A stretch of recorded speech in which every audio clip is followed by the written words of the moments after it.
Alright, so this is going to be the Liquid versus Rogue game on Bank from the Allied Esports Minor.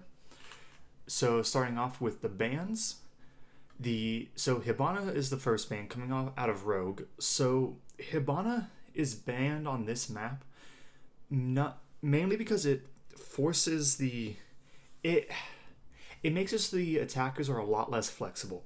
Instead of having the choice to open up the server hatch, the server wall going into sight, the red hatch, basically instead of being able to open up 3 hatches and the wall, you can only open up 1 hatch and a wall.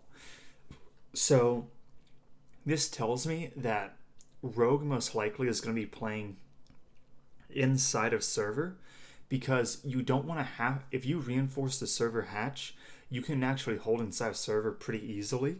And if you put someone on server stairs with a shotgun, then they can be pretty effective. A lot of times an Elo will be there. Then with that, yeah, so damn.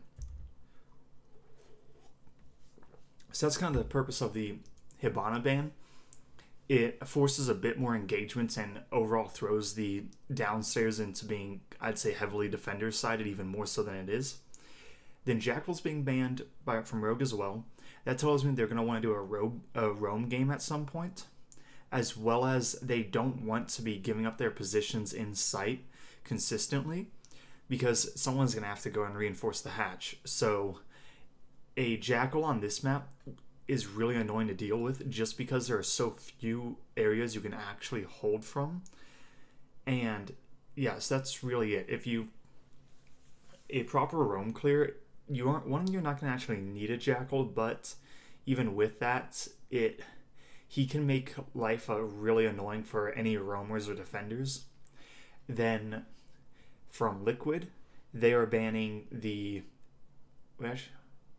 No, they're not banning Echo and Maestro, because instead of throwing the... hold on. I want to see whether or not they change. They don't show the bans. Okay. You know, who bans who doesn't matter. Really doesn't. But then with that, Echo's banned. A lot of teams don't like going against Echo. They feel like they have to run an IQ if they actually want to go against him. So he's getting banned. Then Maestro as well, strong operator, good gun. A lot of teams don't like dealing with him, so they ban him. And that's really the story of... attacking bans are almost what are the strategic bans that we can do, and then the defensive bans are just who the hell do we not want to deal with. Then with that, I'm actually going to turn off my light.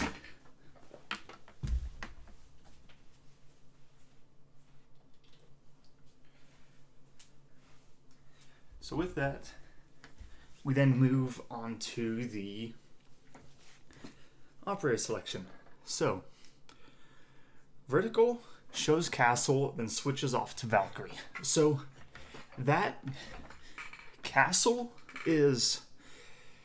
if he's going to be played, he's mainly going to be played upstairs to block off some windows. So, if I see a Castle's being run, then I'm going to assume that they're going to be playing upstairs. And the Pulse The Pulse doesn't really tell me much. A Pulse can be playing inside of the basement, because he can see when people are going for a plant inside of servers. And then, or he could be used on... really, you can use on any bomb site, because you can just go underneath. And so he really doesn't tell you much. Then Mira's coming up, and it's a Locker's defense, so downstairs in the basement. So Mira is Mira's actually in play, which is rare. I think she has like an 80% ban rate or something, but Mira's in play, and with that, her whole job is just to look in through she's there to look in through a mirror and see when they're going for a plant, chuck a nitro cell if needed, and from there, yeah, it's nothing really special. Then Slash is on Dock, and alright, this is kind of strange for me. So Slash is a good player, I accept that. However, Vertical is the player on Rogue who literally they picked up because of his fragging ability and his aim. And the issue with Vertical is he's inconsistent, so there are times when he can go off and he will carry Rogue, and there's not a damn thing the opponents can do against it. However, if why Vertical is on Valkyrie and not on Doc, who is basically just a fragging operator at this point in the meta, I don't really understand. Maybe they just like Valkyrie. Maybe he just likes Valkyrie, kind of like how Nesk likes Valkyrie. And Nesk is literally one of the best players in the game. I think at some point he walked away from a Pro League season with above a 2 KD. Anyway, little questionable about why Vertical and Slash are in the roles they are, but it is what it is. They're both good players. Then with that, I'm looking for my pen. Here we go. Then we have Smoke. So it's a smoke. It's a smoke. It's nothing special. It's a friggin' smoke. Then Pulse can just tell you when people are planting, and that's his whole thing here, and he brings a nitro cell. So, I mean, really, this plant should never go down because there are a total of 3 nitro cells, 3 Valkyrie cameras, and 3 smoke canisters, combined with 2 mirror windows. So all of that stuff, if this plant goes down, then Rogue will have messed up. Then onto the attackers. So, with Hibana, so Neska's on Twitch, and here's the thing: he's a fragger. He is literally one of the best gunfighters in the game. He's cooled off a little bit, but he's still insane. Then Sexy Cake was on Nomad, and then switched over to Maverick. So I like that because you need the ability to open up more hatches than just one with a thermite charge. So the Maverick, I would say, is almost necessary. Then Thermite, because guess what? There's no Hibana. And then Thatcher, because Kate is still in play. And then Capitao. So Capitao is one of the more interesting picks coming out because, well, not interesting, but I'd say is somewhat interesting because I'm not sure how often Liquid actually plays him. I haven't paid attention that much. But basically, this Capitao, if whoever's playing him can use his utility correctly, he can literally win. Liquid will win rounds purely on the utility usage of this Capitao. So we'll just have to see exactly how they play him, because really I would say this Capitao is probably the most important person on this entire lineup coming out from all the attackers. So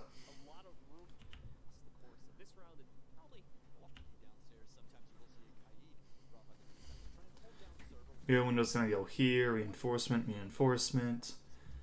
Server hatch just got reinforced, telling me they're gonna be playing inside of servers. Hatch here is reinforced. So reinforcement on server hatch, and the 2 open area hatches. Reinforcement here from your window. Reinforcement. So let's see. 1, 2, 3. Let's see. 1, 2, 3, 4, 5, 6. I'm curious about this reinforcement right here. I'm not understanding the purpose of it.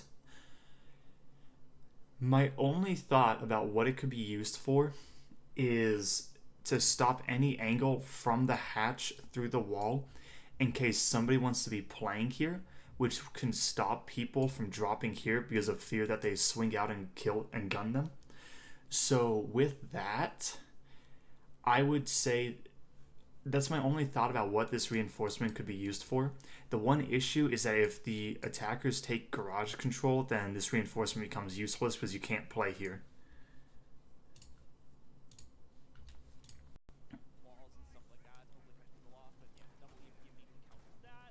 And this hatch as well, and then I'm gonna assume the other hatch inside of there. So let's see, in total, 1, 2, 3, 4, 5, 6, 7, 8, 9. So we're still at 9, unless I miscounted.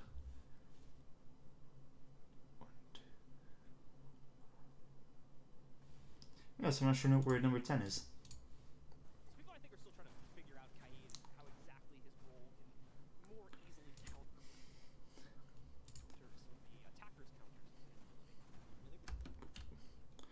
And I think I just found it. Yes, it is located right here.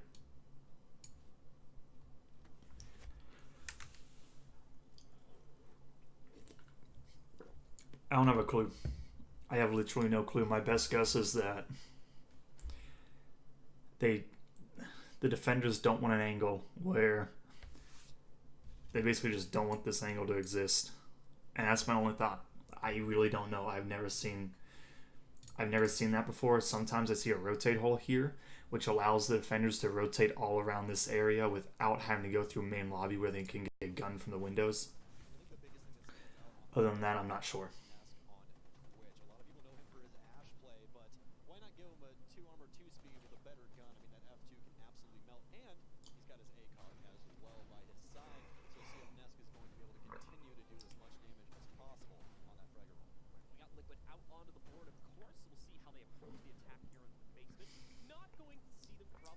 And now I'm very confused because I'm not seeing a mirror window.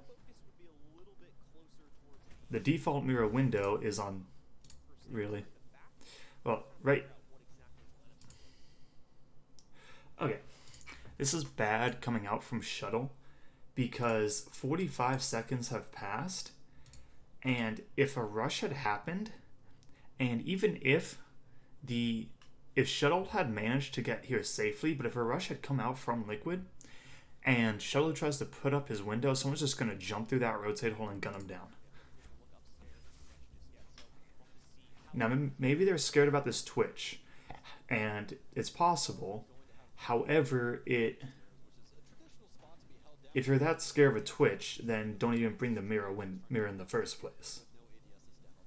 I want to see if she put her second... Yes, she did. Okay, so there's a double mirror setup, both looking into servers. So that one reinforced wall was for a mirror window, which seems very questionable. Well, not questionable, I just don't understand it. So we'll have to see how it works.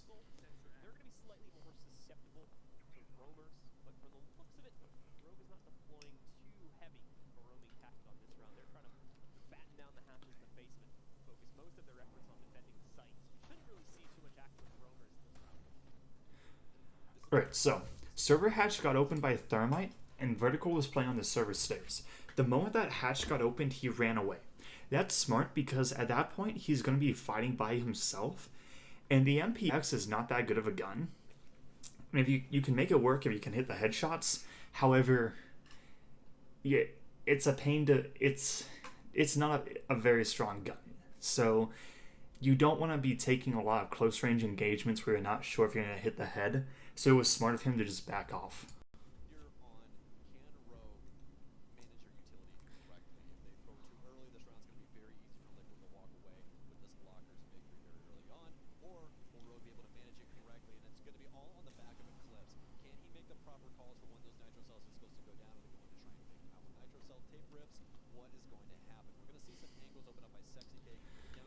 So I'm wondering why Sexy used all of his... I'm wondering why Sexy did that. Because he used a lot more of his breaching torch than he needed to open up that hatch. So I'm not sure if maybe he's just not a Maverick player. But that was kind of a waste, because why not just open up the hatch at that point? Because the angles aren't really going to do much. And then server wall gets opened by Thermite. No, it... What? Hold on. So this was opened by a Thermite charge, I'm pretty sure. So based off of... I need to go back a little bit to where...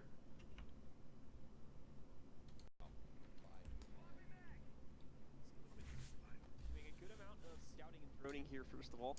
Saw before about how they specifically had banned Jackal. They're going to be slightly more susceptible to roamers, but from the looks of it, Rogue is not deploying too heavy of a roaming tactic on this round. They're trying to batten down the hatches in the basement, focus most of their efforts on defending the sites. We shouldn't really see too much active roamers in this round. This entire defense is Okay, so I think Thermite was able to bait out the I mean, I think he was basically able to bait the Valkyrie into running away, and so he didn't actually use his Thermite charge here. So that's actually a really good job from Liquid, saying, okay, we can take server control, but we don't actually need to open the hatch for that and waste our utility here. We can use that somewhere else. Can he make the proper calls for when those nitro cells are supposed to go down? We're going to try and take them out. Nitro cell tape rips. What is going to happen? We're going to see some angles open up by Sexy Cake down to red hallway. As you do, this is traditional bank play here for the downstairs. Get all the hatches open. Open up one partially to try and see down the red hallway to see if anyone is trying to play around. You still hear that water going down. That update isn't in yet for the land, so we are going to have to talk about banks still and their use of water management. Yeah, they're very inefficient water conservation efforts, unfortunately. But they've got Liquid being forced in mainly by. Oh, this is going to be interesting. Dual micro smokes being deployed downstairs gives BSK the. All right, so basically from this, the attackers are watching the flank. Well, they're not watching the flank. They're waiting. They set up for what they needed, and they're basically relying on Paula right now to have his smokes in positions that will allow them to basically just get the plan off. I mean, that's the thing. They're hoping that they can just confuse. Well, basically, Liquid is hoping to God that there's not a Valkyrie camera in the site that can tell them where the Thermite's going to plant in the smoke, because if they do, they can just throw one of the 3 nitro cells to get rid of it. So, yeah. But anyway, I know Sexy Cake is on the main stairs watching the flank, and then I think Thatcher is over inside of servers. Nesk is probably going to be pushing garage at this point, while these two go for while Capital goes for a plant, and then Thatcher is Capital holds from above as Thermite goes for a plant. Mainly by. This is going to be interesting. Dual micro smokes being deployed downstairs gives BSK. Next thing is, even though that plant was going down, there was nobody on that camera. So that, well, 2 things. 1, nobody was on that camera, which was set up specifically to see through smokes and figure out whether or not where they're coming from. 2, there's a pulse, so if they're not planting default, they're probably planting on top of this cabinet. So this pulse should be calling that out, if he's in the actual correct positioning. I don't know if Rogue are even aware of this happening, right? They have to hear the sound. Sexy was also able to take up vertical in the process. There you go. Okay, yes, they are, and that was a good nitro cell. Problem is, it went under the desk, so it didn't actually kill him because desks are impenetrable, basically. So that's really it. And it took a little bit longer than it should have, but okay. So I question why the Thatcher ran into site from server. I think that was a misplay, because there's no reason for him to be playing in the middle of the site where he's going to have basically no cover and a single gas canister will kill him. Able to get the kill through the smoke anyway, as Eclipse starts the retake on the site, bringing us into a 3v3 now, a 2v3 as Nesk also starts the... Wait, no, so Nesk is an open area, I believe. No, where is Nesk? Wait, did he just walk into site? I think he did.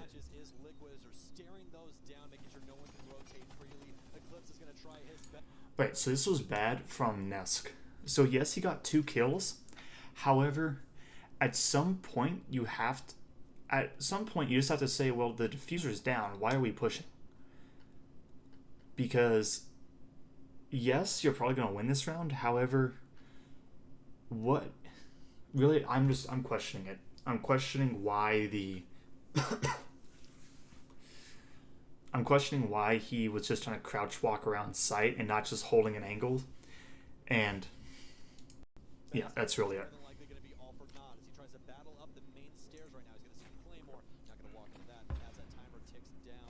It's over.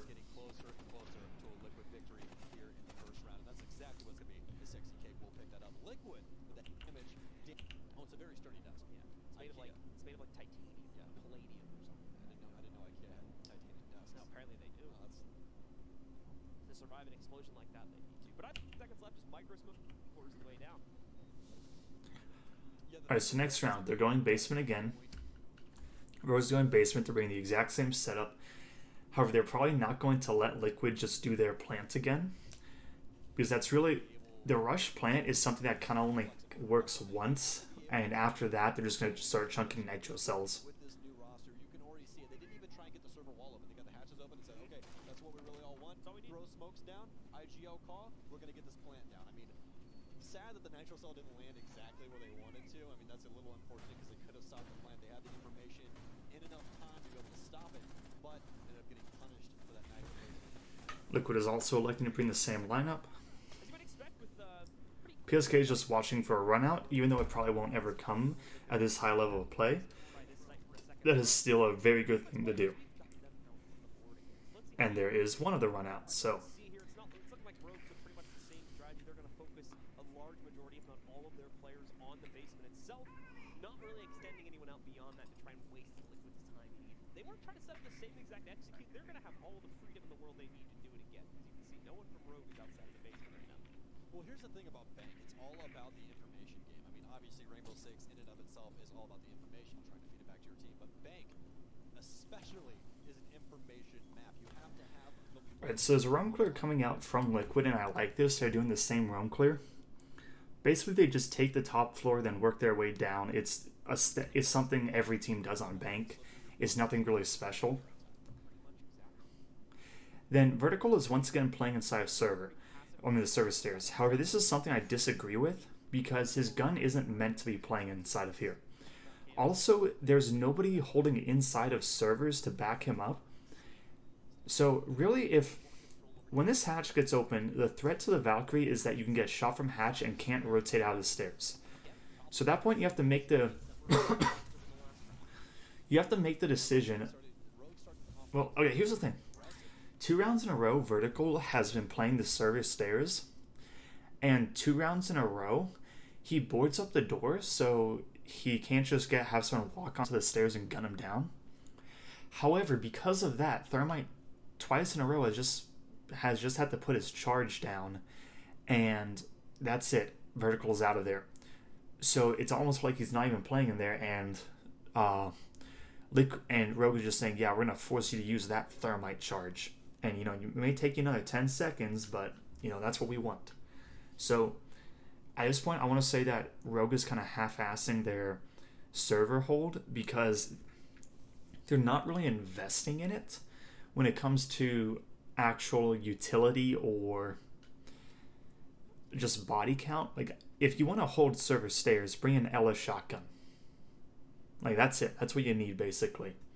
And it will work. It will work for you. And when you are trying to hold it, just hold it, and if you die, you die. And then put another person inside of server to actually help hold the stairs for someone dropping the hatch. And that's how you hold server. Right now, this isn't a server hold. It's them throwing bodies into the server stairs, and then just running away the moment any form of aggression comes.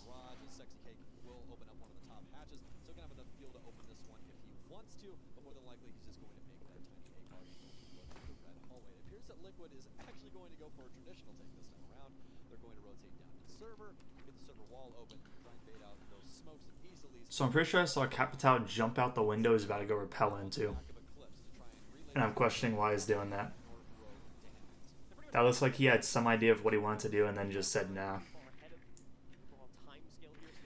The other thing I don't understand is there's a Twitch. So I want to see whether or not these mirror windows survive. Because there's no reason that if you have a Twitch that a default mirror can survive. Liquid being a lot more calculated this time around. You guys can see the amount of people they actually have off of the site holding rotates. So you're going to try and prevent Vertical from rotating up the stairs. Trying to make a big and then Nesk just drops, and I don't understand that. Has many more smoke grenades. This could get very, very dire here for Liquid. See the first attempt to block it. PSK actually has to go back in for a second there too in order to... Now, 17 seconds left. There's still, if I'm sure, 3 nitro cells on the defenders. Nesk is in a position which nobody would expect him to be. And I don't agree with his positioning, but he'll probably get a kill. However, there's 15 seconds left, and smoke can still smoke, and nobody actually has to peek Nesk in order to throw those smokes due to the setup of Rogue.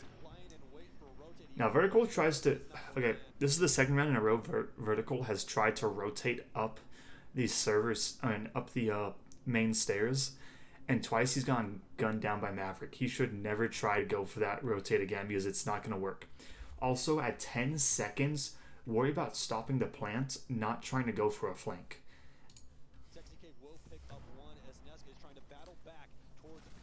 Now, okay, so easily managed to kill PSK. However, by the looks of it, there was a flank from behind from Paula and Sexy Cake. And combine that with Nesk. Actually, I want to see this. Rogue was not ready for it. So Vertical gets gunned down going for a flank, which now opens it up so that Maverick and Capital can come down the main stairs.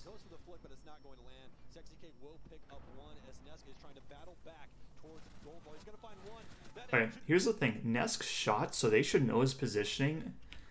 Now, based off of this, so here, peeks, gets shot at, shoots some more. They know his position. They don't know how he's playing. Do they look like they're ready to take a fight? Because they don't to me. Also, it looks like they were getting caught up. The mirror looked like she was getting caught up on this wall. There's no reason that you should be getting caught up on the wall, especially if you're Mira, because this is the wall that you made. Like, you have you have a shotgun and the smoke has a shotgun. There's no reason that anybody should be getting caught on this wall. You should be running through it during the prep phase to make sure you do not get caught.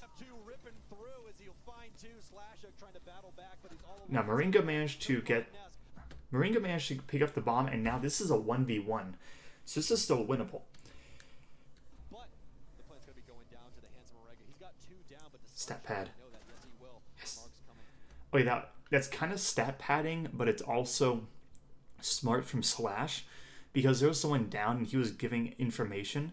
So Slash killing him, now there's no information from Moringa.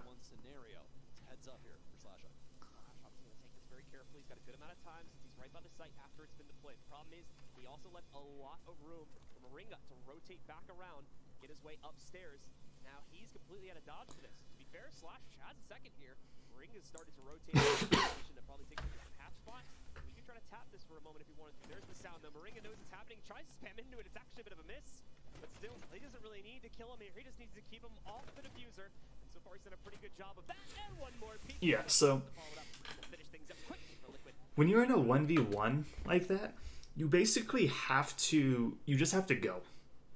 You have to make a decision and just go off of it. You can't really try to play off of the attackers or try and play information all the time, because there's going to be times you have no information, no sound, nothing helping you, and you just have to go on your gut feeling. And really, I think that Slash said, okay, he's probably going to hold inside of server, and with that, I'm going to go take this fight. But he took a little bit too long because... Actually, no, not really, because bomb's only a quarter of the way down, and he's already starting to go for it here.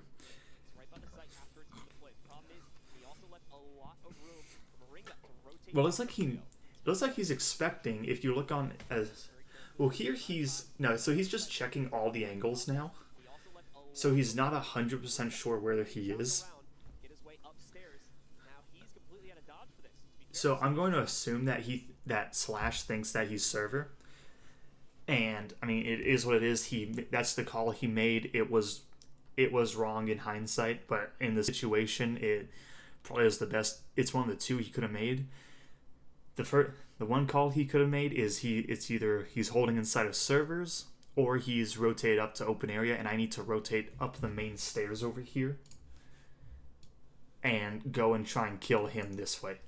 However, really, you go either one way or the other. You don't have time to do both, so you just make a call and you hope it's the right one.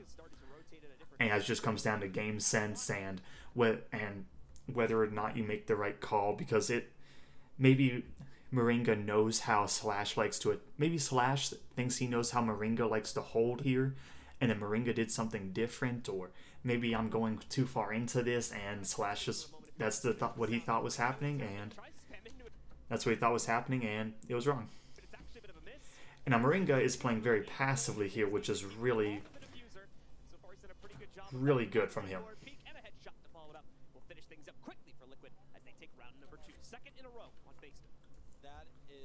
That is how you play a post play right there. 1v1 situation, you got the diffuser down, you set up the drone. This is actually really good from Moringa. If you're smart enough and you can just play this passivity, it really, because he's just shooting a wall at this point. So it really is just like he forces Slash Hug to peek and get off the bomb, and he just has to shoot a wall. So that's really good from Moringa. Which automatically makes the duck get off the diffuser, end up winning a round for it. Just get him to let go of that FK, basically. You'll be all set. So, finally, we are going to see Rogue, after 2 rounds attempting to play into the basement unsuccessfully. They'll swap away from it. They don't have to. They'll head upstairs instead. Try this. Yeah. Traditionally, to shoot ahead so quickly in their games. It's good to see Rogue not come. Alright, so good call. There's basically the 2 favored bomb sites on this map are upstairs and downstairs, with Archive Cellars being kind of a 3rd place, and Open Area being a pocket strategy that's not really run.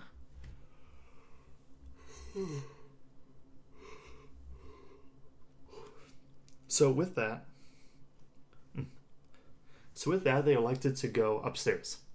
Next, they dropped the Pulse, which tells me they want to play more horizontally, which makes sense. I mean, it is hard to play vertically on this site.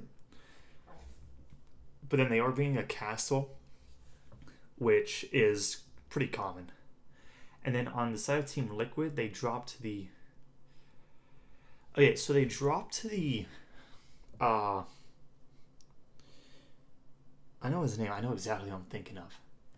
The Maverick. They dropped Maverick and brought a Zofia. So that's both a good and a bad call.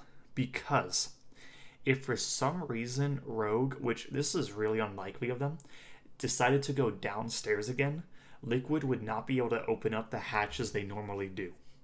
So it would really, that would really hurt them. And then if Rogue actually went for a proper server hold where they invested in Ella with or just somebody with a shotgun on server stairs and somebody in server, probably a Jaeger, then they could do a lot of... They'd probably win based just on the setup and the lineup that Liquid would bring. Because there's no proper way of getting rid of the server hold.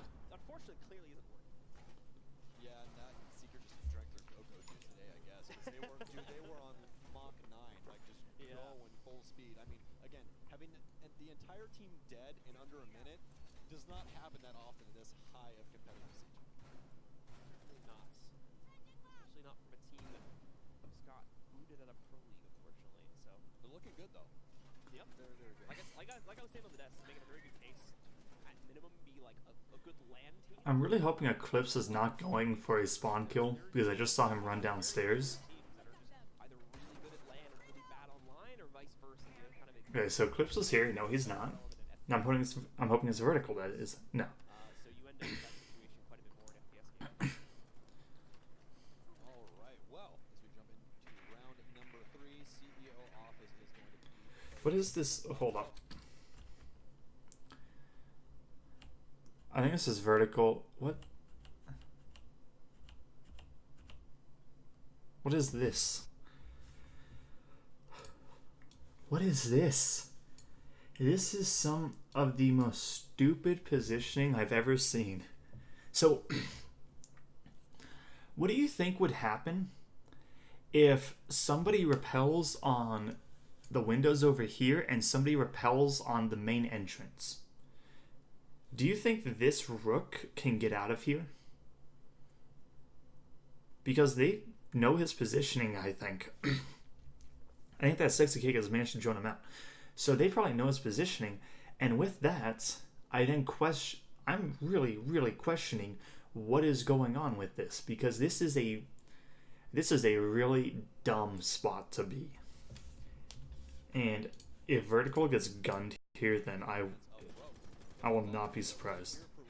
I'll be more surprised if he actually gets away. Yeah, it looks like he might actually get away. They do have that mirror which plays very well on this site. You can deny for such a long time. They're going to have to try and lean, though, uneasily for that information through those black eye cams. You guys saw one just get. Alright, so I think Vertical has managed to get upstairs, which is amazing. Now, is that like 70 HP, give or take? But why he was in main lobby, I don't understand.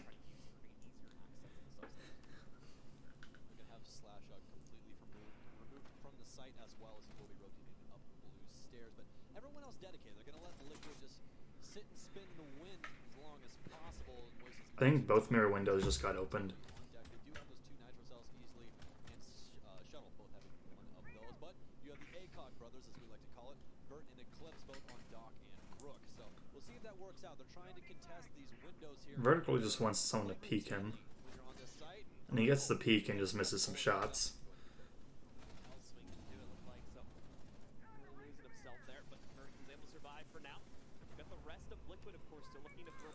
I would love it if they just use the overhead cam more, instead of, you know, seeing Vertical's feet. Oh my. Yeah. Alright, this is something that's really... If somebody knows your positioning and they can change their head level so only their head is showing and you don't know exactly where they are, do not freaking peek them. Like, especially not when they gunned you down to like about 40 HP. That's just not the play. I like this extended angle that they've made for Eclipse all the way inside of the elevator. Very safe area to play, especially with an ACOG. You only have to worry about that one single angle. If you're peeking it, might as well put a couple bullets that way, just in case somebody's trying to hold your angle. They do have one of the walls open, though. It's going to be the right wall from Skylight Stairwell. Whereas Paul is going to pop as many shots as possible with that M249. Slash manages to outgun Nesk with the ump. Very clean headshots. Ooh. Gonna follow it up once again. Slash has made a play. Work here inside of the stock trading room. I'm not sure how he got into here because I don't have an overhead view, so I would love that, but I don't have it. Stop the pressure from Square, and so far it's been working out pretty well. Basically 3-for-1 trade at the end of the hour. There's still a chance Paulie gets brought back up. He's in a pretty safe position. It's more if anyone from Rogue tries to make a move here. But meanwhile, well, they're not really going to need it as Shuttle ends. So I don't know what just happened there because it looks to me like, you know, I want to see, is this kill on Nesk that I'm really confused about? That way, just in case somebody's trying to. Alright, so it's 5v5, 30 seconds ago. Moringa's applying pressure on the windows. Nothing special there, it always happens. Paula's putting pressure here. Sexy Cake is on another window. Nesk, I think, downs easily. Then Slash Hug wins the gunfight on Nesk, hits the headshot. Pop as many shots as possible with that M249, but Right, can you... just in case somebody's trying to hold your angle. They do have one of the walls open, though. It's going to be the right wall from Skylight Stairwell. Here as Paul is. So I'm assuming that this right here is the castle, and I think he somehow just walks into the office area over here and just guns down the Twitch, and I'm not sure how that happened. One, that shouldn't happen because if you... Basically, the purpose of taking this room, the stocks trading room, is so you can put somebody on this hallway looking down it. At least that's my thought process. So there's no reason why Castle should be able to get into the positioning he is and even have the option of gunning down the Twitch. I'm not understanding that.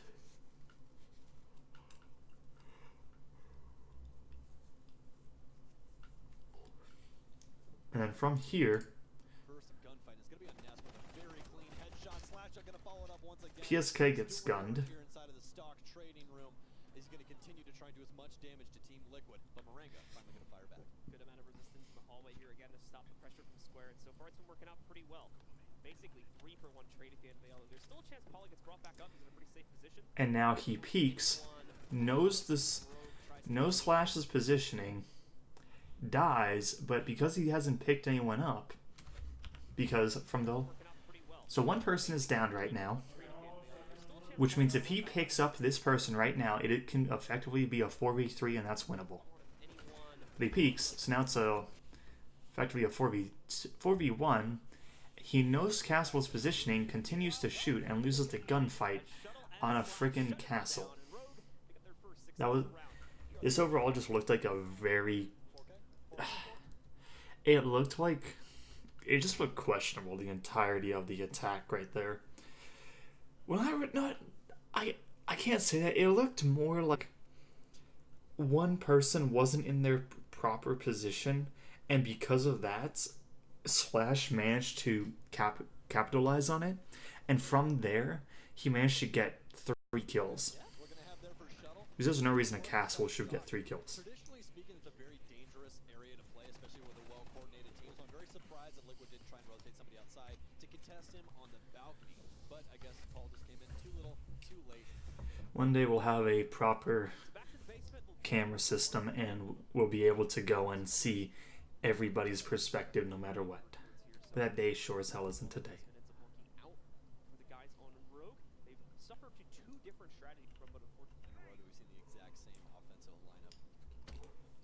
Alright, so Rogue won, and now they're electing to go downstairs again. They are bringing... No, they dropped the Valkyrie and threw vertical onto Jaeger. So let's see what they do with that now, because I'm telling you, the server hold they're doing is not effective. So I guess as of right now, it's if you kill Nest, you kill the team, but we'll see if that changes coming into round number 4. Big thing here is that Rogue needs to try and find a way to battle back on those. Okay, let me tell you the story about this doorway that Shuttle just put up. By putting up that door, if I see that door is closed, I can just take this hatch free. Seriously, it's not... if I know I'm not being contested from here, then this hatch is free. If you want to hold server, you actually have to fight for it. And to fight for it, you have to fight for... You have to apply some pressure on server hatch. Make them stall out a little bit. Otherwise, it's just a wasted reinforcement.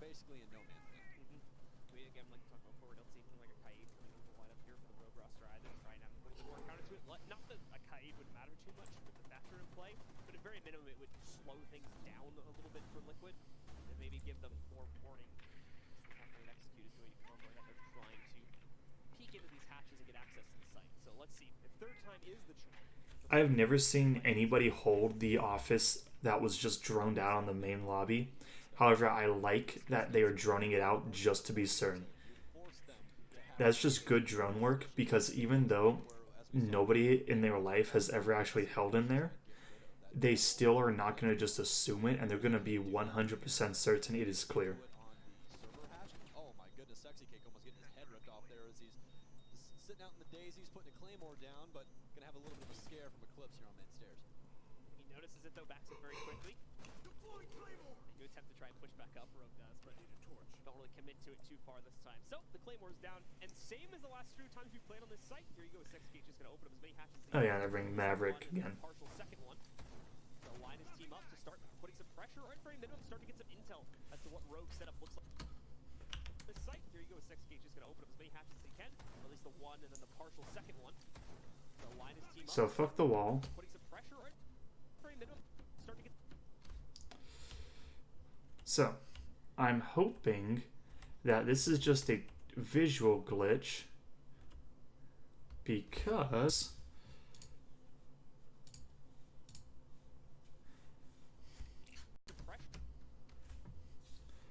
I'm really hoping that there's not a drone in sight right now that anybody of the defense should be able to see, that's in the middle of the open, slightly above head level.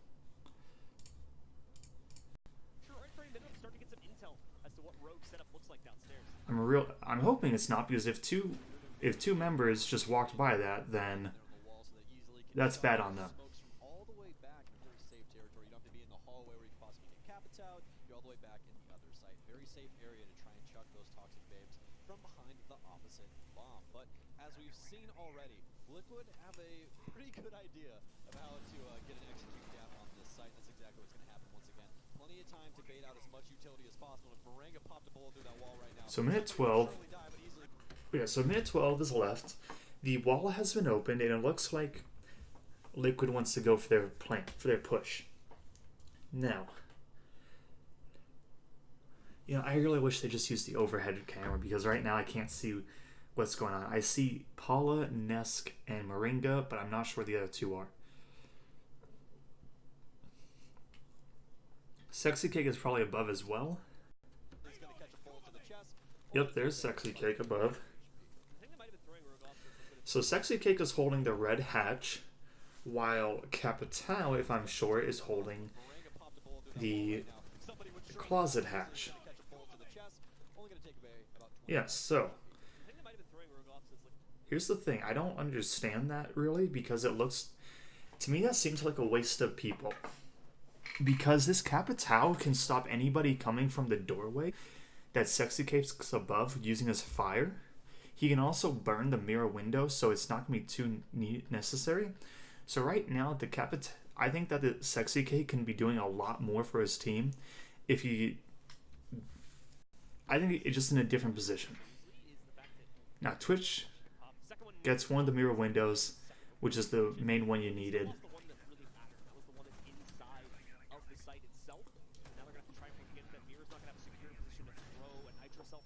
Now, I like this from Smoke. Gosh, Shuttle is really lucky.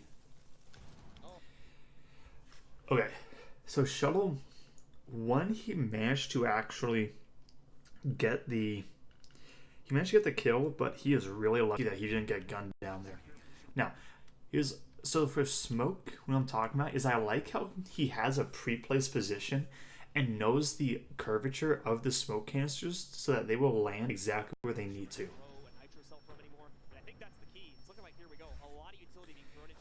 I want to say it was Dream Team. They had issues when it came to smoking stuff, where I think they literally dropped, in the end, after like 3 rounds, they dropped the smoke for a bandit because the smoke was doing literally nothing because he kept on missing his smokes here.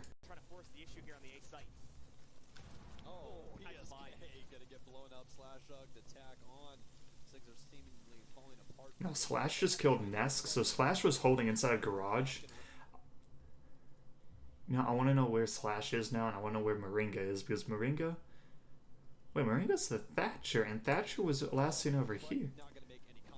Okay, so I think Moringa shot through the hole right here, which killed Slash in garage, and I think Nesk got killed in garage as well.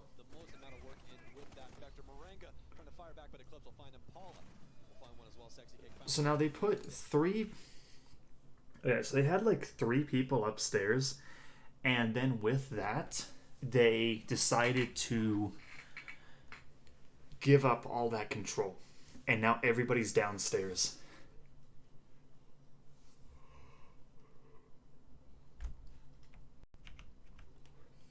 Who's here? 5v5. Plant's about to come out. Smokes have gone down, and halfway through the smokes is when the thermite actually runs in, which is that's just bad timing from the. That's just bad timing, because if you want to fully utilize your utility, you have to actually utilize it. You have to be ready for when it's used for you to go on it. So I want to see what. So the smokes have gone down. They've been down. And I'd say those have been down for at least 4 or 5 seconds. And only after that time does the thermite actually push in for the plant. And he just runs in there. Like, I understand he's not going for the default plant spot, which is smart.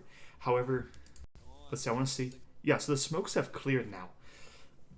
So literally, that smoke was useless because the thermite didn't capitalize on it. He didn't actually go when he needed to. And maybe that was just a premature Capital using his smokes. However, at that point, you just gotta go.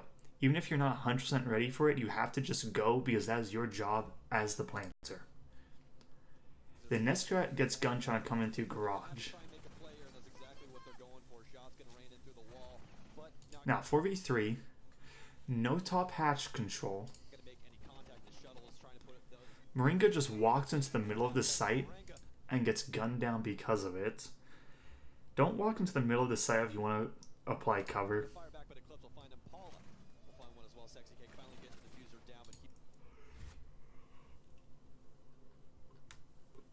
Then Paula decides that he wants to... Let's watch this. So, 3v4, plant's going down. Paula gets a kill. He's checking the angle and then goes and looks in the complete opposite direction. Yes, I understand you're trying to apply pressure. However, you're in the middle of the friggin' staircase. You have to be able to know where you can get gunned from and be ready. Imagine if Paula had just kept his sights aiming here as he swung around the staircase, so that when he was actually clear, he could just run up. He would have had a chance, but now it's a 1v3.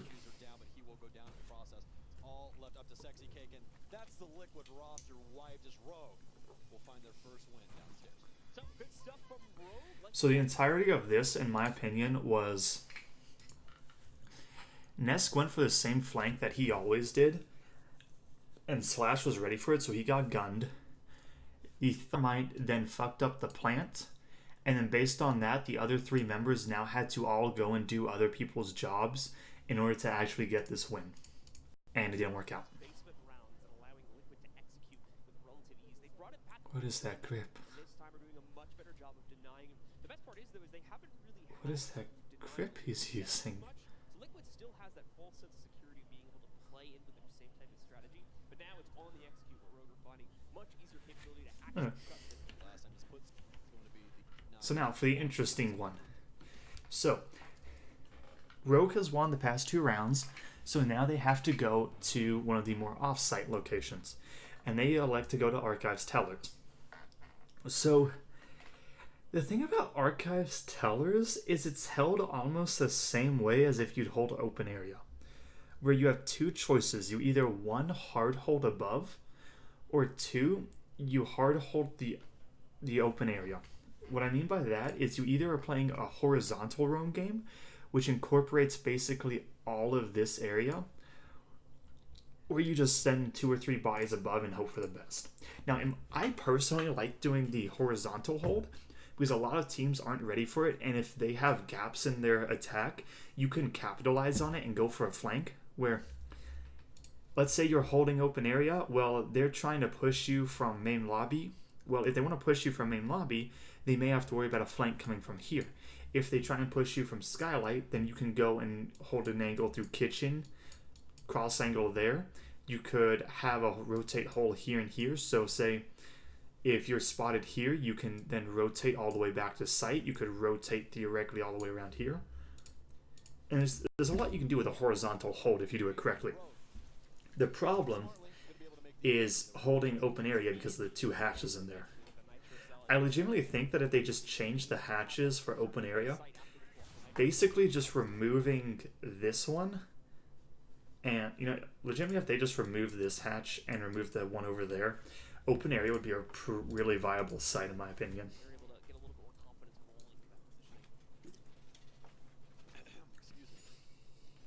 Okay. So...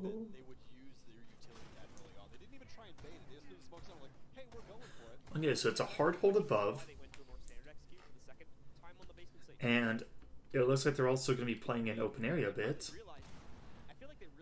with a bit of horizontal roam. Okay.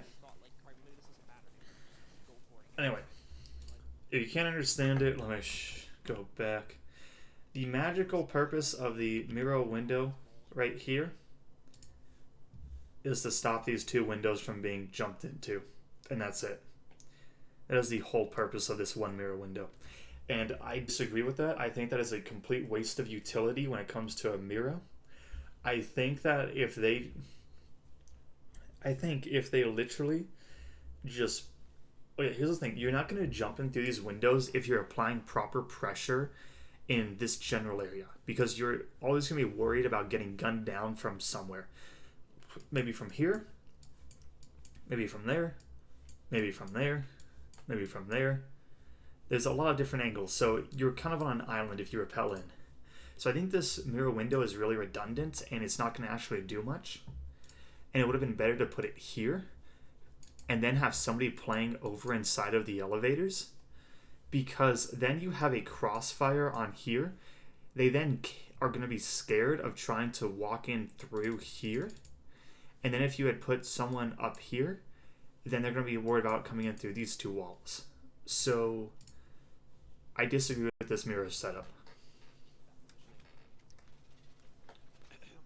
Now I like all the rotates they have there, so you can play flexibly, but I'm not sure how effective it's going to be.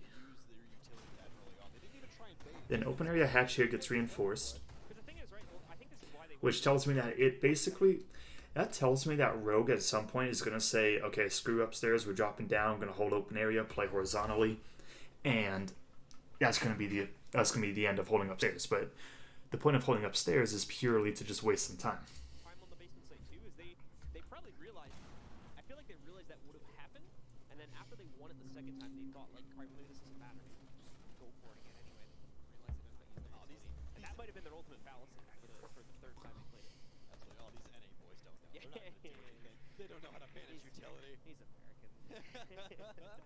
But no, yeah, it obviously didn't end up working out for them, so they've lost now both the upstairs and the basement back-to-back. One over towards Tellers, of course. The last night before they probably rotate over towards upstairs for the final round, regardless if they win or lose this one. Liquid going to be slowing things down here, but so are Rogue. They have a couple people on Rome here, but you have to, for this site, have to have at least 2 people playing upstairs, and that's exactly what they're going to have. They actually have a mirror setup upstairs. Very unique setup upstairs, actually. Okay, this Twitch has absolutely been destroying these mirrors every single round. So I'm not understanding why she's still being brought. Because the last round mirrors got destroyed, this round mirrors have gotten destroyed. And it looks like they're not even looking for the drones. So I disagree with these mirror setups. Legitimately, I almost want to say bringing Tachanka would be more effective at this point. Because if you just put a shield down in front of you, then you're basically a mirror window, but you have a gun. Very unique spot there for Vert inside the closet. He doesn't, oh my god. Ooh, Paula just got whooped. I want to see this because Slash was holding in a really weird spot. Very unique spot.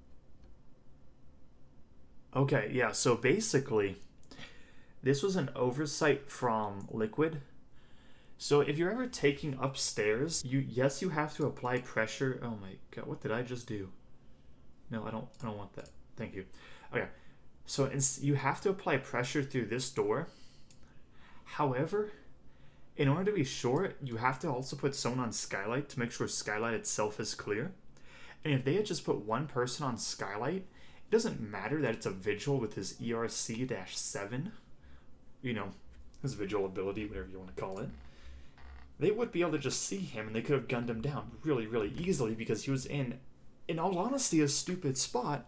But because it's so stupid, Liquid is not expecting it, and now the Thermite is going to get gunned because of it. And nobody is in a position to refrac. Oh my god, Paula, your head's gone, buddy. I don't know what happened there for you, but Slash is going to immediately go the 3. And then he just says, fuck it, I'm out. And that's it. He's done his job. He just killed a Capitao. Like, that is the most useful member. Actually, I think the most useful member at this point is Nesk because he's killing everyone and getting the mirror windows.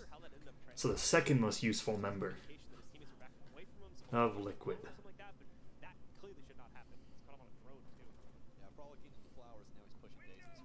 Now, so the way that Nesk is approaching this tells me that he doesn't actually know what's ahead of him. He's not sure there's a body there, which means it's not droned out, which means he's just face-checking everything. And that is a mistake. They're continuing to hold these angles. Now, here's the thing with that. When you're waiting for these early picks to come through on offense, you're the initial one pick. I want to see where all the attackers are to see what the strategy is. Because it looks like Liquid has stalled out a lot. So we'll see exactly how Liquid's going to try and handle that. Right now, Alright, so Thatcher gets gunned, no refrag.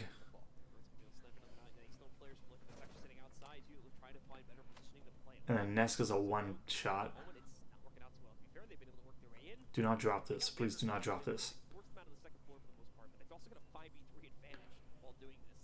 So it's Hey, look, Slash is in the spot I said nobody holds from. they've been able to work their way in, take out janitor clause in a minimum, so they forced them out of the second floor. Now the thing is, this is really smart from Slash, just because nobody would expect him to be here. For the most part, but they've also got a 5v3 advantage. And that's the story of Slash. There's not much of a bounce back for Liquid having the second. But basically from this is just a failed attack from Liquid when it comes to the when it comes to how they are approaching this, because their team is so spread out that there were no refrags coming, and due to that, I mean, really, they gave up 2 kills and nothing happened with it. And now it's a 5v3. There's no roam clear that has happened, and they're applying no pressure to site. So I'd say this is just a bad attack from Liquid, and this is kind of an issue with all of Latin America, where I remember reading a post from, I think it was Mav from FaZe, where he said basically the issue with Latin America is that the top teams are so much better than the bottom teams that it's not really much of a challenge, so the strategies never really get developed, kind of like how APAC. However, the thing is, this isn't something which it matters how good or bad the team you're going up against is. This is just overall a bad attack from Liquid, because if we look at it, Paula gets killed doing apps on his drone from a run out that he was not expecting. Nobody was able to refrag.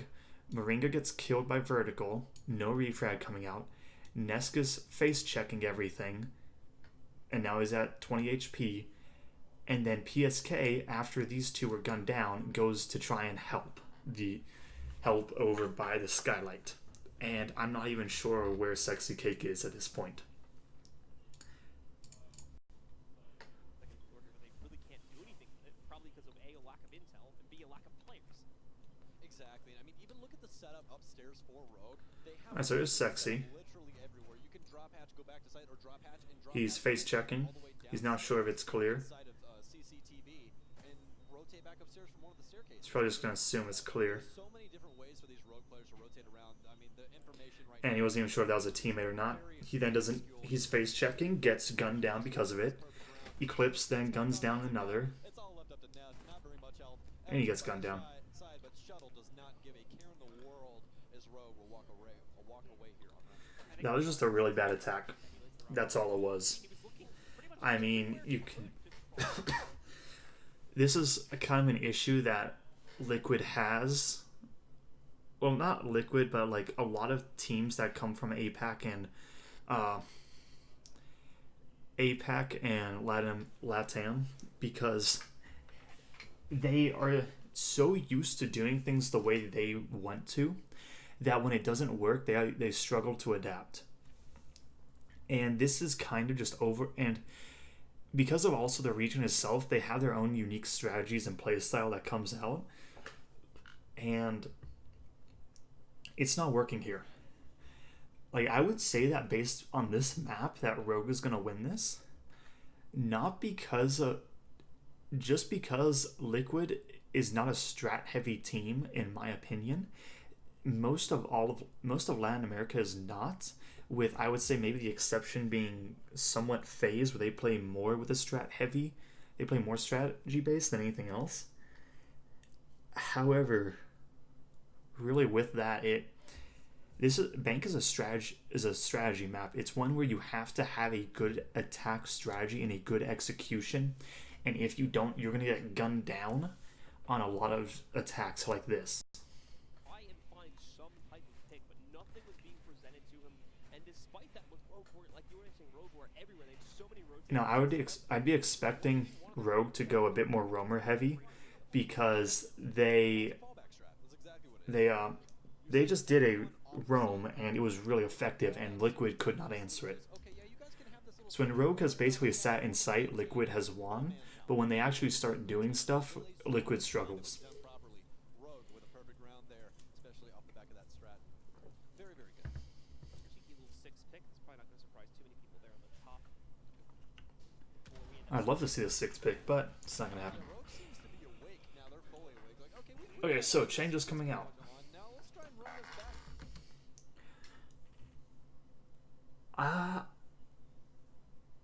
thought... I'm trying to remember where... No, okay. So, it basically Rogue won the upstairs, then the downstairs, and then the archives. And because of that, the only two choices they have open are upstairs and open area. And because of that, they're going to go upstairs. So that's why Liquid has dropped the... what was it? The Maverick, and they have brought a Nomad instead. However, this is not the right call in my opinion, because Rogue isn't going for these for a lot of these roam heavy setups where they're going for flanks and everything. The only main flank I was seeing was Eclipse trying to go up the main stairs on the basement and getting shut down every time. And with that, so I don't think the Nomad's a smart pick. Now maybe they're so scared of Slash on his castle coming around and gunning down 3 of them that they decide, fuck it, we're keeping them in this site. However, Slash is no longer on castle, he's now on Pulse, so he's probably going to be playing from below. So let's see what happens.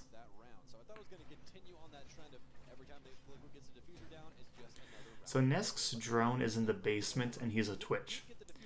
Mira is in play. So is Valkyrie. So right now Nesk is just risking his drone for no purpose, when if he just uses that effectively for roughly 15 seconds, he will be able to take away a large amount of utility from Rogue by taking out the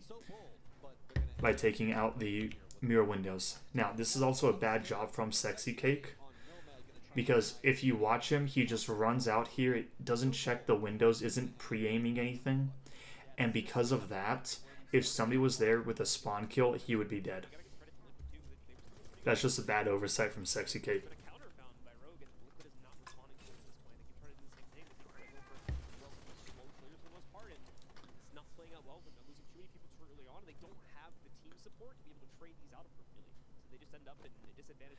Alright, never throw a Valkyrie camera in Skylight, like in the actual Skylight, because someone's gonna go there and they're gonna see the damn thing. Like, it doesn't work. It's a waste. It's been damn near 6 months.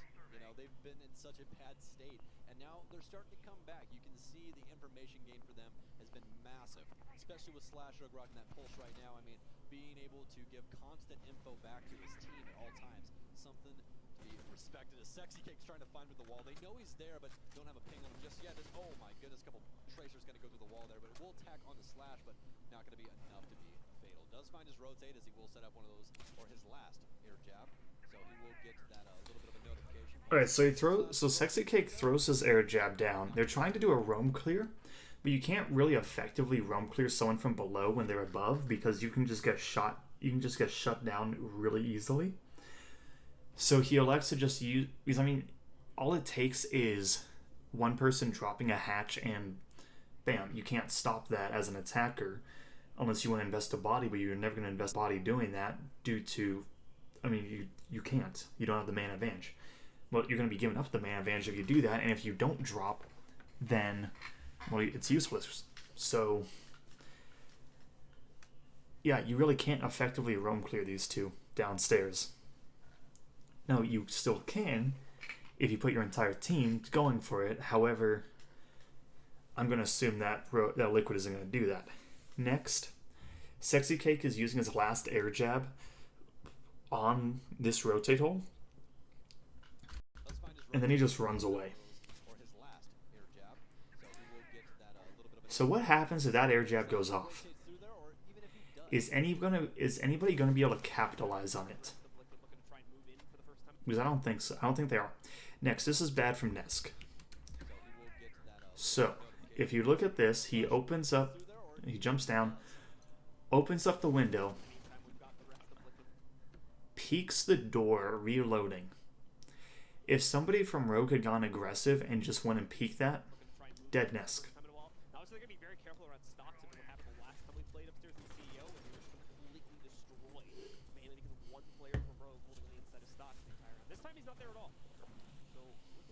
with an easier time to do it, but the problem is they're going to spend a good 20 or so seconds trying to check it before they go into it, which is only further playing into the strategy of Rogue here to kind of waste Liquid's time. Very interested to see that Liquid is not trying to deal with these homers at all, especially when they have a pulse. I mean, Slash is actually going to end up going down. Okay, so no, Slash actually does go down from the air jab. So good play from Nesk for that. Now here's the thing, I don't even understand why Nesk is here. Because you saw him open up the stocks trading window as if he's going to go and try and push in and apply pressure there, and now for some reason he's below Skylight. I don't understand that. Right now for Rogue is very, very strong, and that's exactly what they're going to have to lean on. You have Slash Rogue dead now. That might be a sad thing, but now he can watch all of those cameras, relay that information back to his team, and they can try and deny that plan. Now Ness is going for his routine late flank.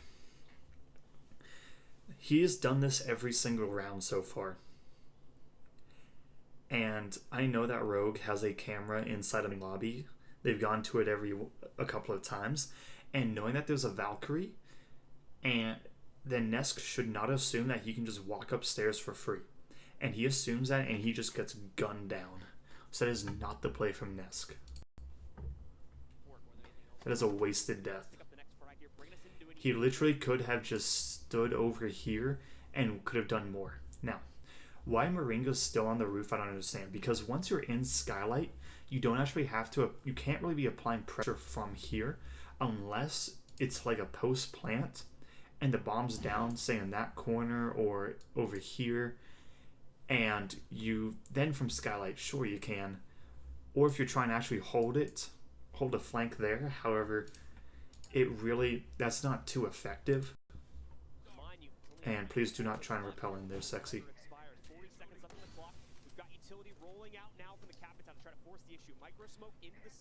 So, okay, next thing. This is a bad smoke. I'm not sure how much Paula plays Capitao or uses smokes, but you never want to smoke your own guy. Because if you do, they know where you're planting, and they know, well, they can just assume where you're planting, and that smoke is concealment. It's not cover. If I know that you're planting in one of basically just in one general area, I'm just going to shoot bullets into there. And there's a good chance I can hit the head with that. Then combine that with a nitro cell, 3 smokes, and another nitro cell. There's no reason this plant should go down.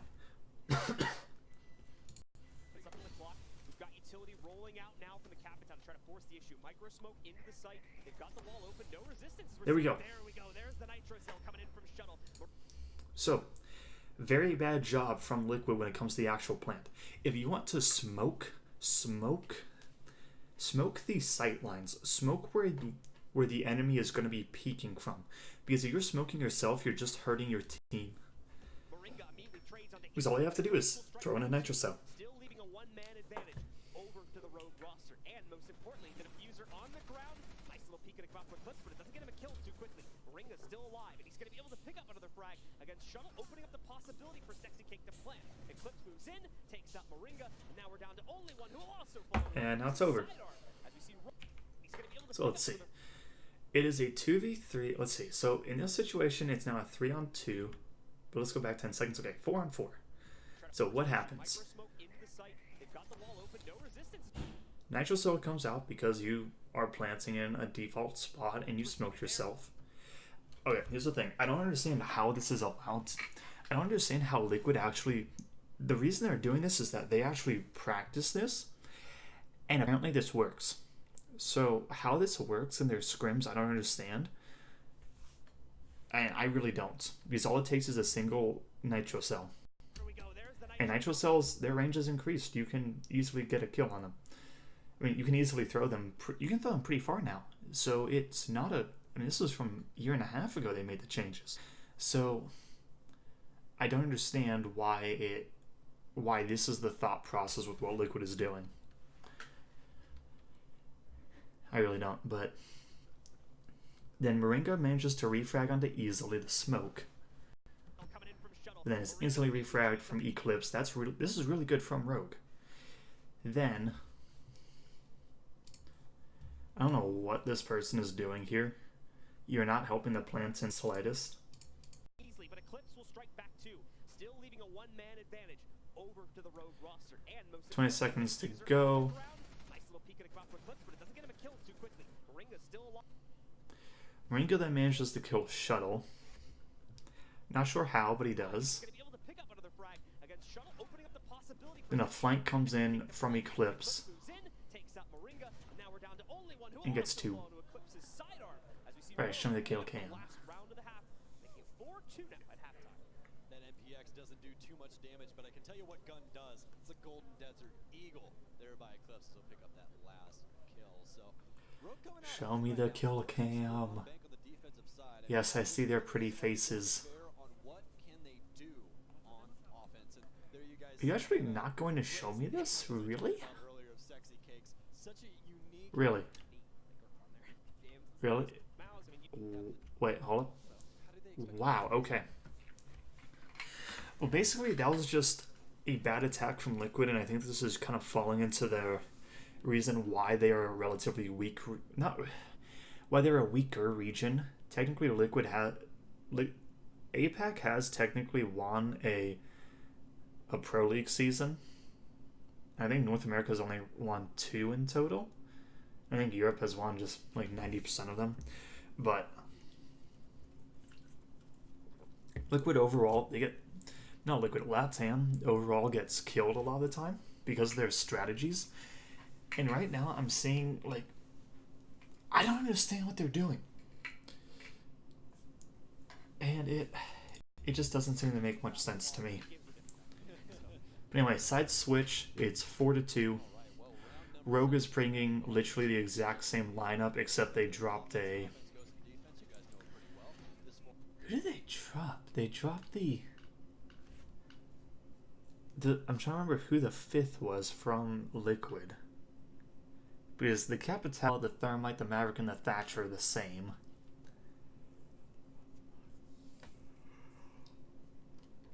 Twitch. They dropped Twitch for Zofia. And I like that because... So, Nesk was on Twitch because he's a really good fragger. That's his thing. So, with the change to Rogue, they don't really have anybody who's at that level of fragging, so they're going to play more utility, and they're going to play the utility game, not the gunfight game. Then Liquid, nothing really special here. The dock is kind of the most... I mean, we've seen all of this except Legion. But it's a Legion. I mean, it's a Legion. He's not rocket science. Throw goos down, figure out if they come down the stairs. Throw goo down, see if they drop hatch. Ooh, but that's different. They are reinforcing the open area hatch. I believe we just saw someone reinforce the stock hatch all the way upstairs. So I'm going to assume here that they're going to play open area. That can be really the only play for securing down that hatch. So you're more than likely going to be seeing a couple of Liquid players inside of open. I'm going to assume here that they're going to... So, with this hatch being reinforced, that tells me that Rogue is going to hold open area. And with there only being a Maverick in play, a lot of teams don't want to open up this hatch because that's a hatch they can't open somewhere else. Then by reinforcing this hatch as well, it lets the defenders rotate out of open area into the Archives teller area safely. So I like it.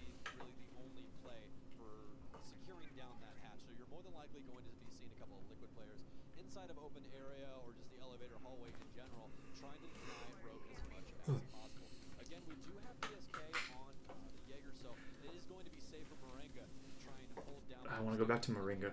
Alright, so Paula's holding open area. So I actually like this as a Legion because you can gain a lot of information with... If you basically put a goo mine down in this doorway, one underneath that window, one over here, then you can figure out where they're going to attack you from.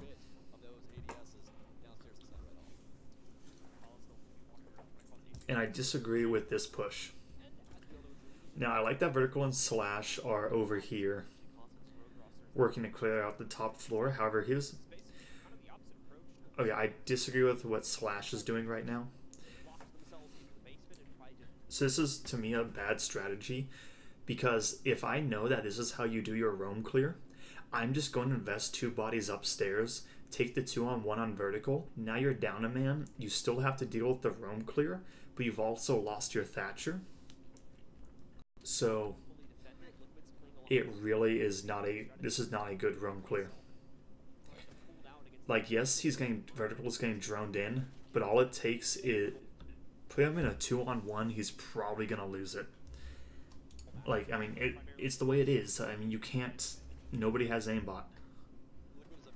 You know, unless you're fucking Shroud. But really, like, imagine if you're peeking.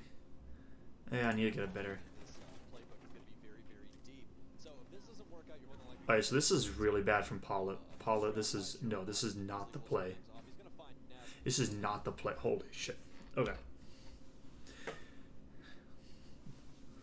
Right here, let me just draw this for you. So imagine you have 2 different boxes. They are your cover. Now imagine you peek a door. Basically, you peek into a room and these are your 2 things. Well, now imagine you have person A here and person B here. Well, best case scenario is you gun down one of them. But you're probably not going to be able to gun down 2. And if they're both holding their angles, then they can just both shoot at you. And the chance of one of them killing you before you kill either of them is pretty high. So if Liquid managed to put 2 people on upstairs, they could have gunned down vertical without too much trouble, and that would have killed a body and then wasted a lot of time. So Paulo shoots, his position is now known. He then pushes out from the area he has all the cover in, and here's the thing. You want to have control of that. You want to have control of Opry as a defender if you're freaking defending the basement, because that means they can't apply pressure. So if they can't apply pressure, then great. But here's the thing. He gives up all this cover over here, where you could have somebody here, you could have somebody here, you could have a hole open there, you could have somebody holding an angle from here. So he gives up all of that and goes aggressive. Sees, shoots, now his position is known. Still just trying to hold it instead of just giving it up.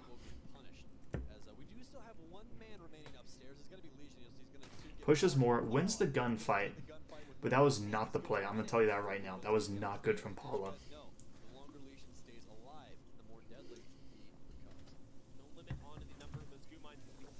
And it looks like Smoke's job is to hold the stairs, which I like. They're actually investing a body.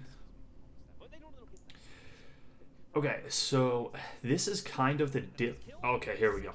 This is the difference between Rogue and Liquid.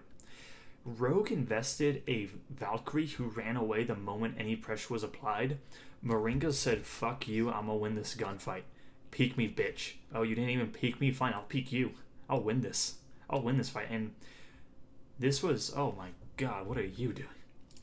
This person's job is to open up the floor here, to hold an angle to stop that peek from happening.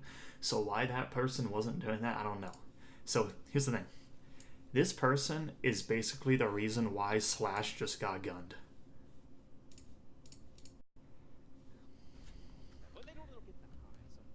And then Zofia takes the fight. Never assume that just because you concussion someone, they're going to die. Like, it's a fucking shotgun. Aim in a relative direction at close range and you're gonna win it. And now 2 drones. Hatch isn't opened and Moringa has now fallen back. There's 1:14 left. And at this point, he just needs to smoke some stuff and he's good. But this to me is just a bad attack strategy from Rogue. And, okay, here's the thing. With Vertical, I was talking about how they could just put 2-on-1. Well, because nobody was actually backing him up, they couldn't refrag him. So instead of it being theoretically a 3v3, it's a 3v4 and then turn into a 2v4. Right, so server hatch gets opened.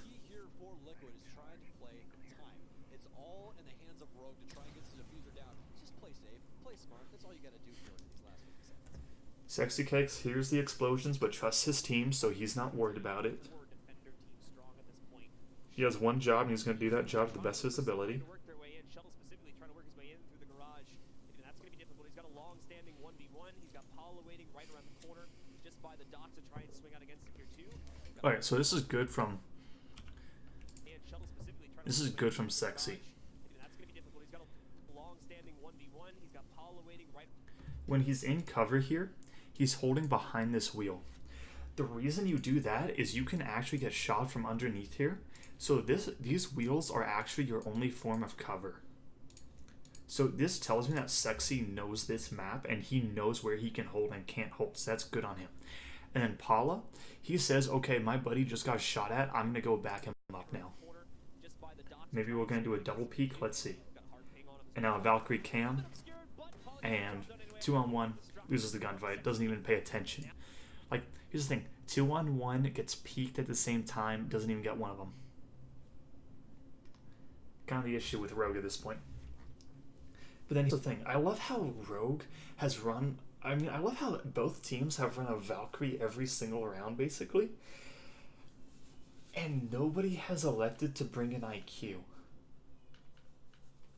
Like, wouldn't an IQ be really useful? Because Maverick was just spotting. And easily gets gunned down. Yeah, I mean, look at this kill from the smoke. Does he look ready for this?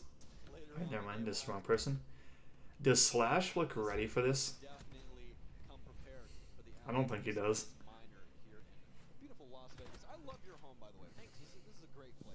Isn't that a really useful drone? Like, here, let's drop back. Let's go back a little bit.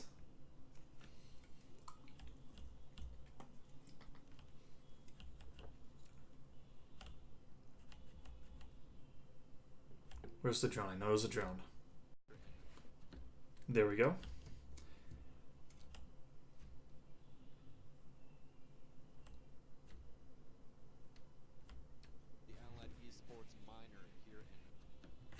There we go. Most useful drone of this entire tournament right here.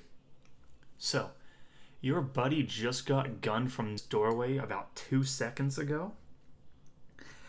And I'm going to assume with the fact that you have your Zofia alive above hatch here, I'm just going to assume that this smoke is probably about halfway down the stairs. Now, knowing that, what the fuck is this drone doing? Yeah, so smoke's halfway down the stairs. Okay. You mean the stairs my buddy just got gunned from right in front of me because none of us were holding an angle? You know, well, here's the thing. I want to go back a little bit. Damn, I don't feel like it, but basically, I don't even know, honestly, because I'm pretty sure the person whose job was supposed to watch that hatch decided not to watch the doorway from above, but after opening an angle, decided not to even do that and just said fuck it. And now it's like, I'm gonna drone and help my team, and he's just killing everyone. He just gets 2 of his team members killed and is just standing there doing nothing. That was just not the play. Anyway, 4-3 now. Rogue has elected to actually bring an IQ, so fantastic. I love it. I love it. They're actually counter-stratting Liquid. They're saying, we just got fucked by a Valkyrie cam, and probably by multiple of them. Let's just bring a goddamn IQ.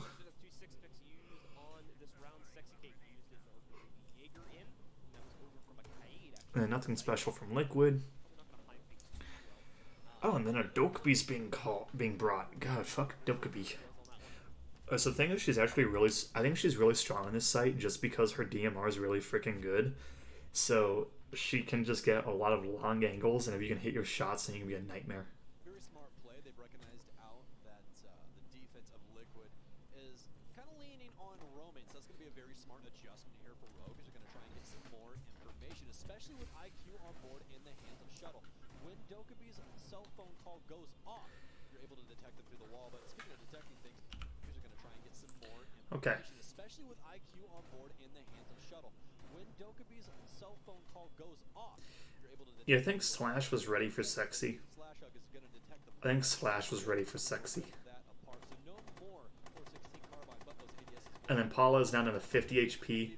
Make that 10 HP.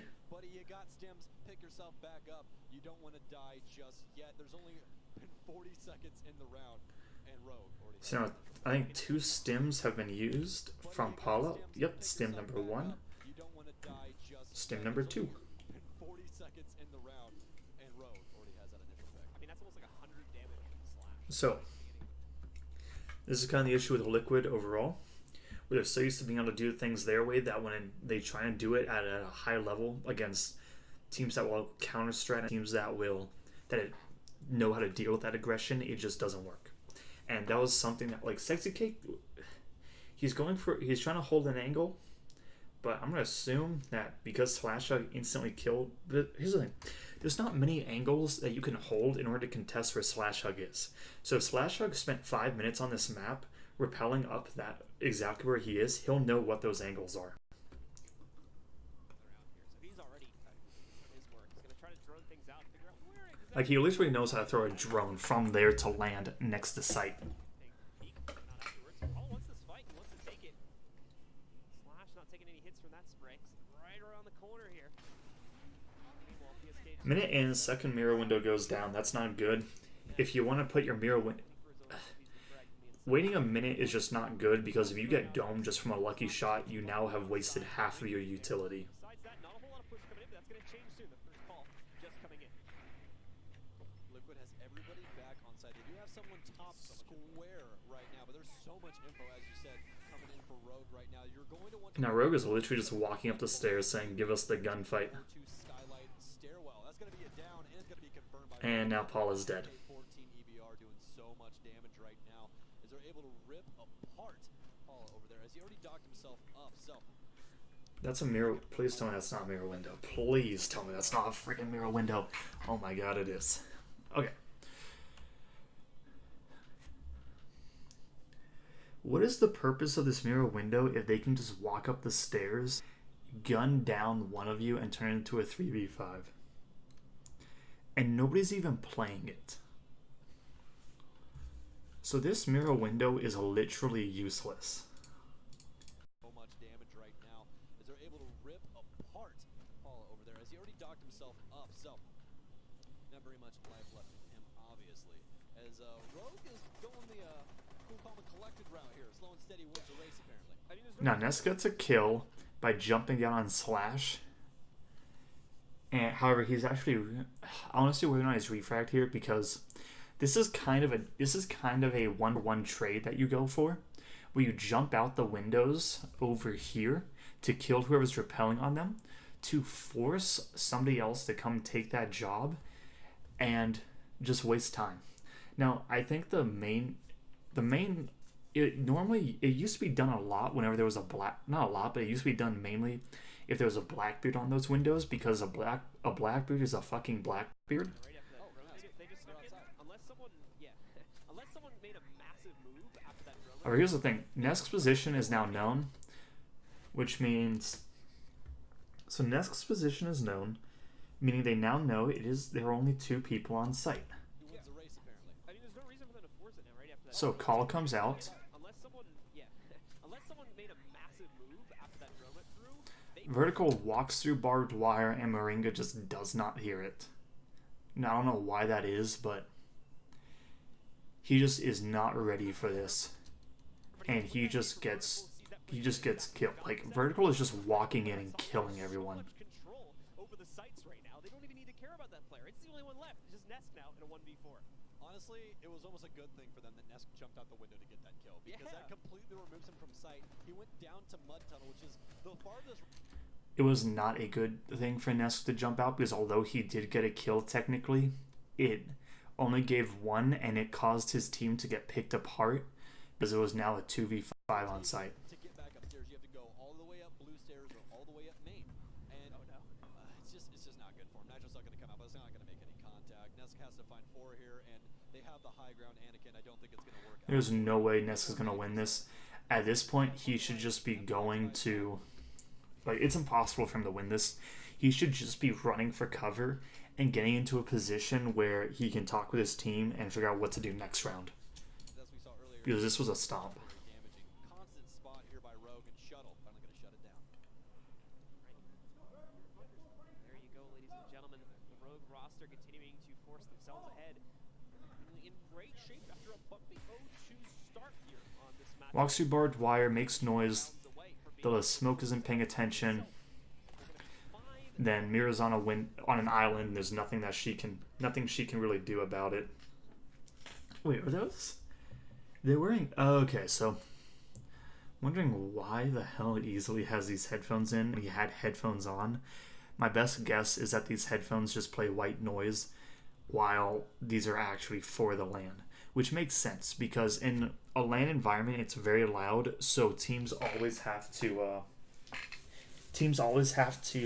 Well, if you don't have that white noise, you're going to hear the crowd, and it's going to become especially evident in CSGO tournaments, where literally the crowds will cheer for saying, like, here's the call out, or like, here's what's happening, here's what's going on. And with that,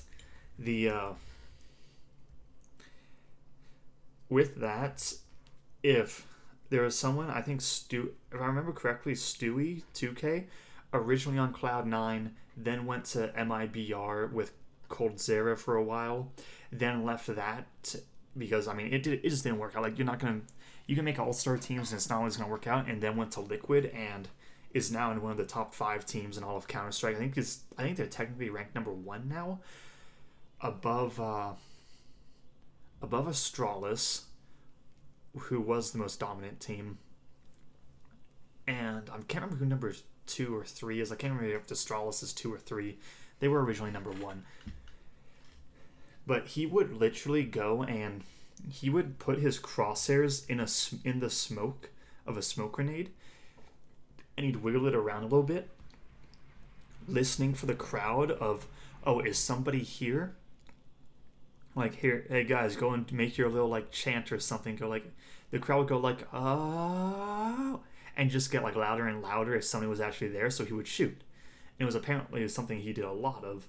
So that's kind of why you have to have soundproof for the players up here with the white noise, because if you don't, they actually use the crowd.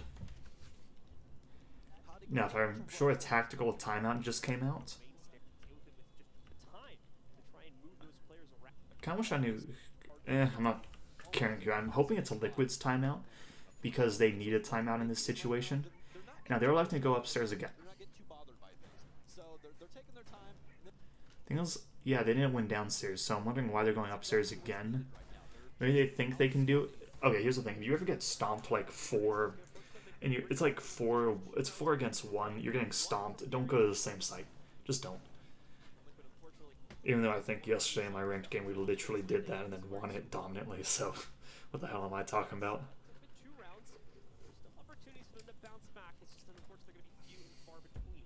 Vertical isn't checking spawn kills, I don't like that.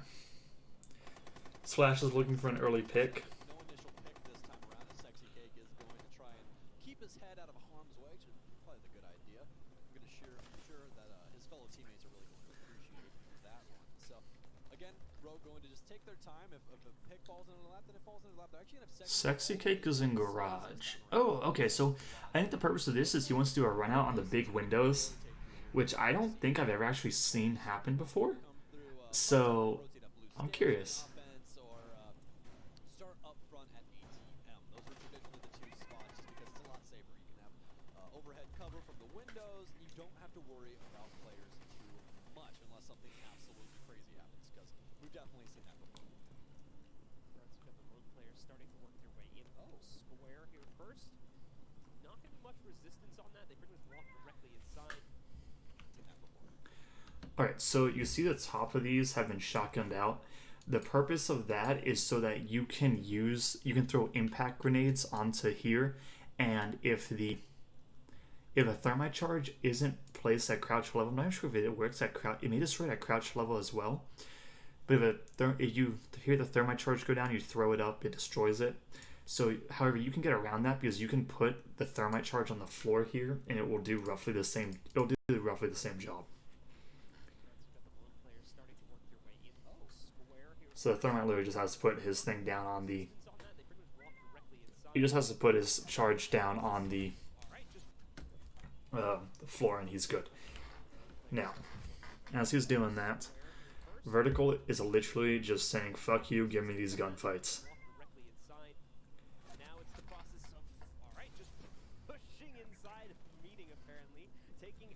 Then Thermite is killed. How the hell was Thermite killed? Where the hell is this smoke?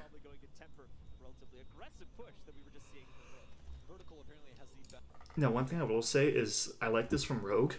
Their first attack strategy on this site, they came from the main lobby. Now they're coming from the other side. They're coming from Skylight. And I like that. I like that they're changing it up so anything that Liquid said about how do we counter this is now useless. And Vertical goes and tries to peek Nesk, and he gets shut down because of it. Okay. So, I'm just going to ask you this, but a few things. One, Vertical is basically, he just takes one-on-one gunfights and he can win them. However, when you have 5 HP, you're probably not going to win against fucking Nesk. So that's one thing I don't like. Vertical is he just said, I can win this all on my own. And I mean, he gets a kill, sure, but then it's killed afterwards. And thing is, those were the smokes. The smokes from Rogue are now gone. Now, yes, they have Slash. However, wouldn't it be more beneficial to have extra smokes just in case? I think it would. So why he was pushing up so much and nobody was... I mean, dang it, want that. Why? So... Why he's not just playing passively because he's at like about 10 HP roughly? I don't understand. Wouldn't it make more sense for him to play passive here, just holding an angle roughly right down like this because there's no plant going in.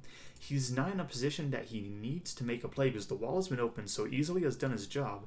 So really at this point what Rogue needs is to set up for their push, and they need their entire team in order to do it. He also still has a logic bomb on cooldown, which he's waiting for. So, there you go. Basically, here's the thing. Shuttle managed to kill the smoke right now. Now, on to this next thing. Why is it that at a minute 20 in, the smoke is getting gunned? I don't understand that. That is over-aggressiveness from the smoke. And there's no plant coming in. And if the setup requires the smoke to be aggressive, then that's a bad setup. So I don't understand that. But here's the thing. Shuttle is now given the man advantage to Rogue, and then Vertical is kind of just thrown it away, while also wasting a logic bomb and 2 smokes. So that was not good from him. 200 IQ as always, as he's going to be able to hear the footsteps even with that ringer on his phone as he will take down Vertical. And those two have been going back and forth all day. Nesk is going to don the mantle where the mirror was formerly playing on her black mirror, try and prevent as long as possible. Still plenty of time here for Rogue, so only 48 bullets, have to reload. some more drones going and take their time. Yep. No reason to reinforce the I think that Slash got a call out saying that somebody was main lobby, so he just got off the windows, which is really smart of him. And Impala, the window he got shot from for like every round they've gone here so far, he decides to expose himself to there, thinking, no, it's clear, it's fine.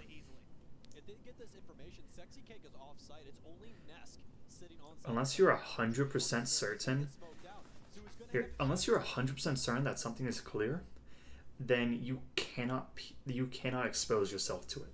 Now, if something is clear, then great. If you can run outside and win the round, even if the enemy is getting pinged on you, then great, do it. But if not, then don't expose yourself to the different angles. Because now it's a 3v2, and it was a 3v3. Okay, so Sexy gets 2 there. That was big. That was the play needed. as well. Slashrock all alone here. Nesk still full health, but that M249 is such a dangerous weapon in the right hands. He has no idea what Nesk is. Still inside of that magazine as well, so he doesn't have to worry about reloading that as well. Slashrock all alone here. I want to see what Nesk is doing. I like how he's just flat out ignoring the closet and flat out ignoring that. Okay, he's ignoring it because there's nowhere really to hold inside of there, but he has no idea where these players are. Magazine as well, so he doesn't have to worry about reloading that just yet. No tactical crossbow ammo left for him. He does still have 3 stuns. Appears that he is going to be worried about Sexy Cake's rotate initially speaking, but I believe that Nesk is rotated off right now. He's going to try and play that nitro cell. Slashrock does have the diffuser, so he can possibly go for the plant. Nesk is actually over inside of Janitor Closet, as Slashrock is trying to find a pick here, but as we hit that 3-second marker, I don't believe it's going to happen. Okay, so Slash went for kills. However, for the first time in Team Liquid's history, they played passive and they won. So yeah, that's all it was. Instead of coming up and giving the fight, the Jaeger actually just waited, and I mean the Jaeger won that round because he got 2 big kills, which he probably shouldn't have. There was an oversight from Rogue, but also kind of they didn't have the manpower to deal with it, and due to that, they basically lost. So really, that was just...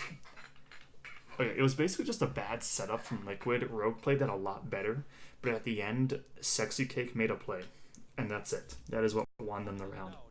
The problem with that is that you're not always going to be able to make plays. So, if they can't be relying on that.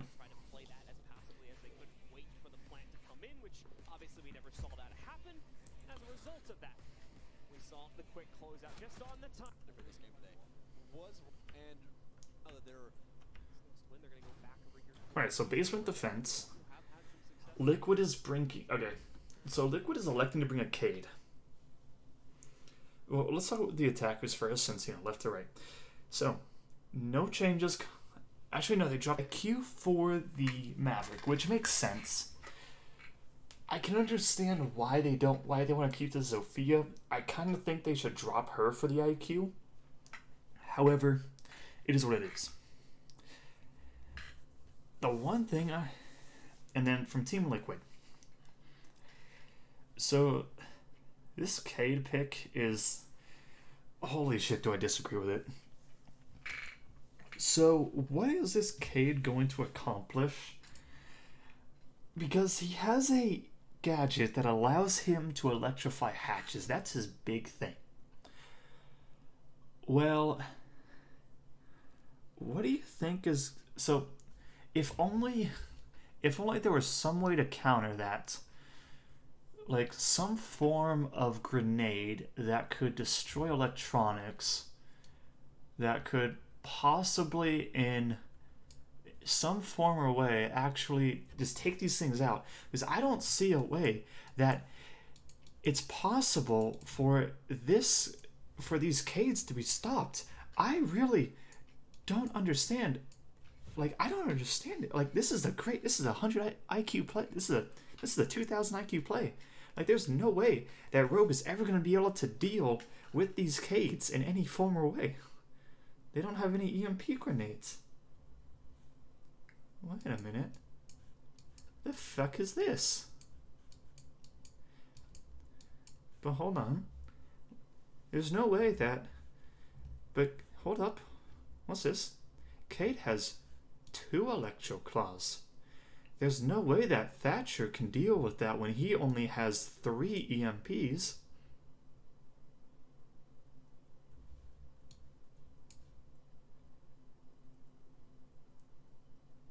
Okay, so basically, because of this Thatcher, like, here's the thing. Liquid is always running Thatcher, so there's no point in running the Cade. Liquid has literally just said that we don't care that a Thatcher is being run, as well as a Maverick. Literally, with these 2 here, this Cade, you are picking him for his DMR, at which point, why even pick him in the first place? And not just pick, say, an Ella, or somebody who can actually help the team utility-wise, because Liquid isn't going, like, they're not going to win every gunfight. They have to put themselves in positions to win gunfights. So this Cade pick is just hurting their team. There is no point in it Absolutely none. I mean, I don't understand it. I really don't. He's not bringing a Nitro Cell, because apparently that's a patch that just went through, and I don't understand. I don't understand why they gave him a Nitro Cell. He's fine as is, but then they were like, yeah, I have a DMR, a pistol with an ACOG as well, a Nitro Cell, and Electro Claws. It's like they're trying to force him to be... I think basically some developer really likes playing Cade and just says, fuck it, I want a Nitro Cell, so now it has a Nitro Cell. Because there's no other purpose as to... There's no point as to why he has one now. But anyway, this is literally just... This is just a terrible pick.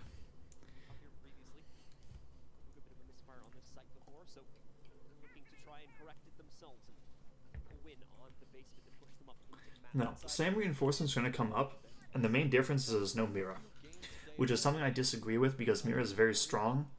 So why Liquid is electing to bring a Doc and a Cade rather than a Mira, I don't understand. Now, Roam Clear coming out. Ooh, it looks like there's actually a roaming presence.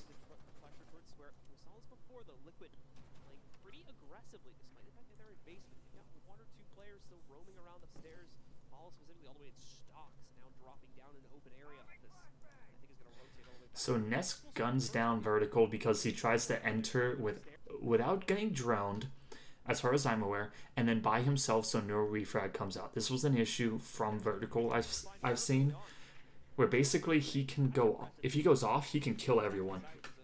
But if he doesn't go off, and he's pretty inconsistent at times, he's going to be basically useless. Now I'm going to show this server hold that they're doing, because this is something that Liquid is doing far better than Rogue is. They're investing barbed wire, 2 Jaeger devices, 3 smoke canisters, and literally, if this barbed wire right here is destroyed, Moringa will literally just put a second one down, and he's holding it with a shotgun. This is how you want to play. This is how you want to hold it, basically. Reinforcement just came down. And then, yeah, so reinforcement just came down. So I'm not understanding why at a minute in, why it takes a minute 45 to reinforce a wall. That's just bad from the Cade. Then his Cade device goes down, if only a actually no, there now is no Thatcher, so maybe this Cade would be actually useful if there still wasn't a freaking Maverick. Okay, and so the Jaeger devices were destroyed somehow. And then with that, the barbed wire was destroyed, and Moringa, because the hatch is still secure, he was able to fall back. However, I think that it would have been better for him to just chunk a smoke grenade, because you know that they're going to push when they start burning utility. You know, 2 people are inside of servers.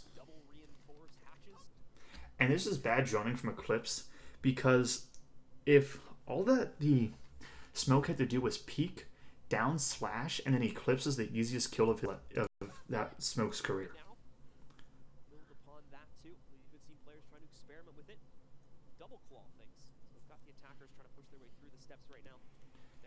Really useful Electro Claw right here. Please just throw a smoke grenade, please. Okay, so oh no, so the thermite came from tunnels, and somehow nobody on Liquid was ready for it. Wait, so so they're dumping utility as if they're going for a push. So as a smoke, why wouldn't you just use a smoke grenade? That doesn't make sense to me. Then Thermite's entry fragging. Somehow Paula loses a gunfight of that degree. Like, I don't understand how he actually loses it, because this was his job. Here's the thing. If Paula holds there, and then Smoke is holding here, they're backing each other up, and they don't have to worry about their back. However, Paula says he wants to hold the same angle Smoke is holding, and because of that, Smoke gets gunned down, and then Paula gets gunned down directly afterwards.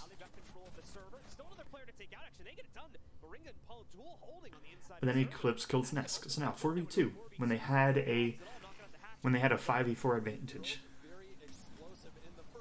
the door is the Thermite?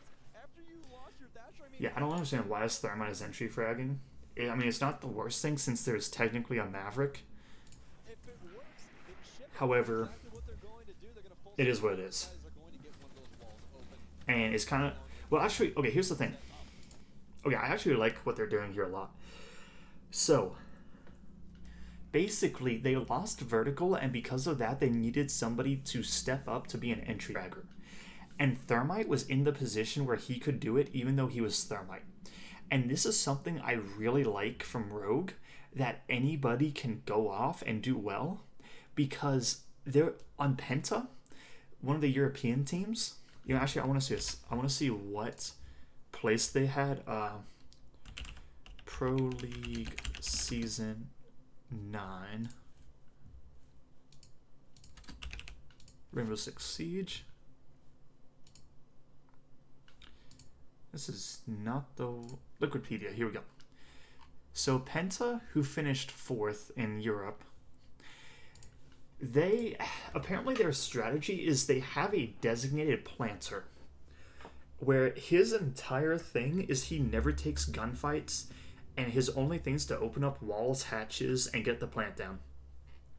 And they never deviate from that, and I don't like that, because to me it's at that point, why not just hire somebody on support why not just hire somebody who's a good gunfighter, throw him on Thermite, have him get the bomb down, and then go off and start fragging. Because if the thought process is, yeah, we just take some guy who can drone a little bit, we then say get the plant down and then just go kill yourself or something. It doesn't matter. You're not in our strategy anymore. That's just a waste.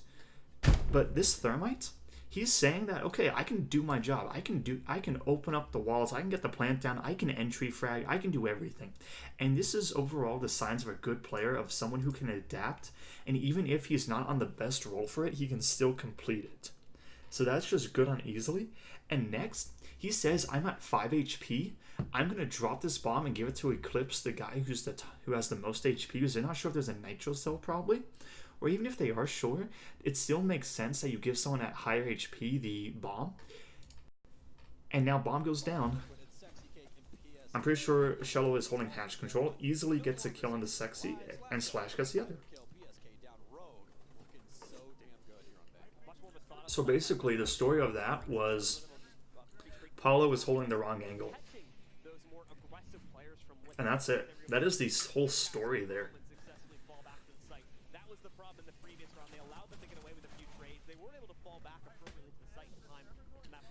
So that was just not good. Yeah, I was really just... I would say, if you ever... A lot of the time you can put a play... Well, okay, so there was a... Back when I used to play football, the coaches would say that there's normally about 4 or 5 plays every game that determine who actually wins. Just 4 or 5 big plays. Maybe it's a big stop, maybe it's a Hail Mary throw, but normally there's only 4 to 5 plays which will win a game. And that right there from the Thermite was the type of play that will win Rogue this game.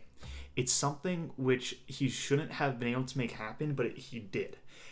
And the thing is, Paula could probably have stopped that by just holding the proper angles.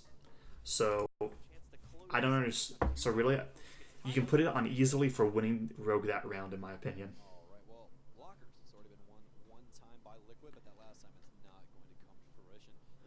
Also, if you ever look at Easily, you'll always see, that's Sexy Cake, you will always see that he has a beard. That's also not Easily. That's Nesk. I think that's Nesk anyway. I swear Nesk's face changes every time I see him, so I'm confused who he is every time. I have no idea who that is. Also no idea. You ever look at Easily, this guy? I've never seen him at any event without a small beard going. I don't think I've ever seen him clean shaven. I also don't think it even grows. I think it is what it is, and it's how it will always be. Alright, so changes are being... Okay, hold up. I need to go back.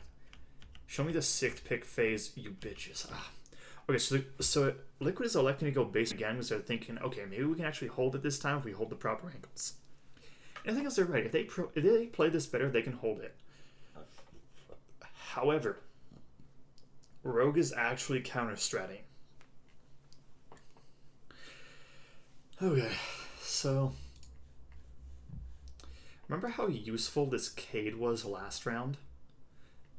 Remember how useful and how there's no possible way that, say, literally 40 freaking percent of Rogue's entire lineup is a direct counter to that one operator?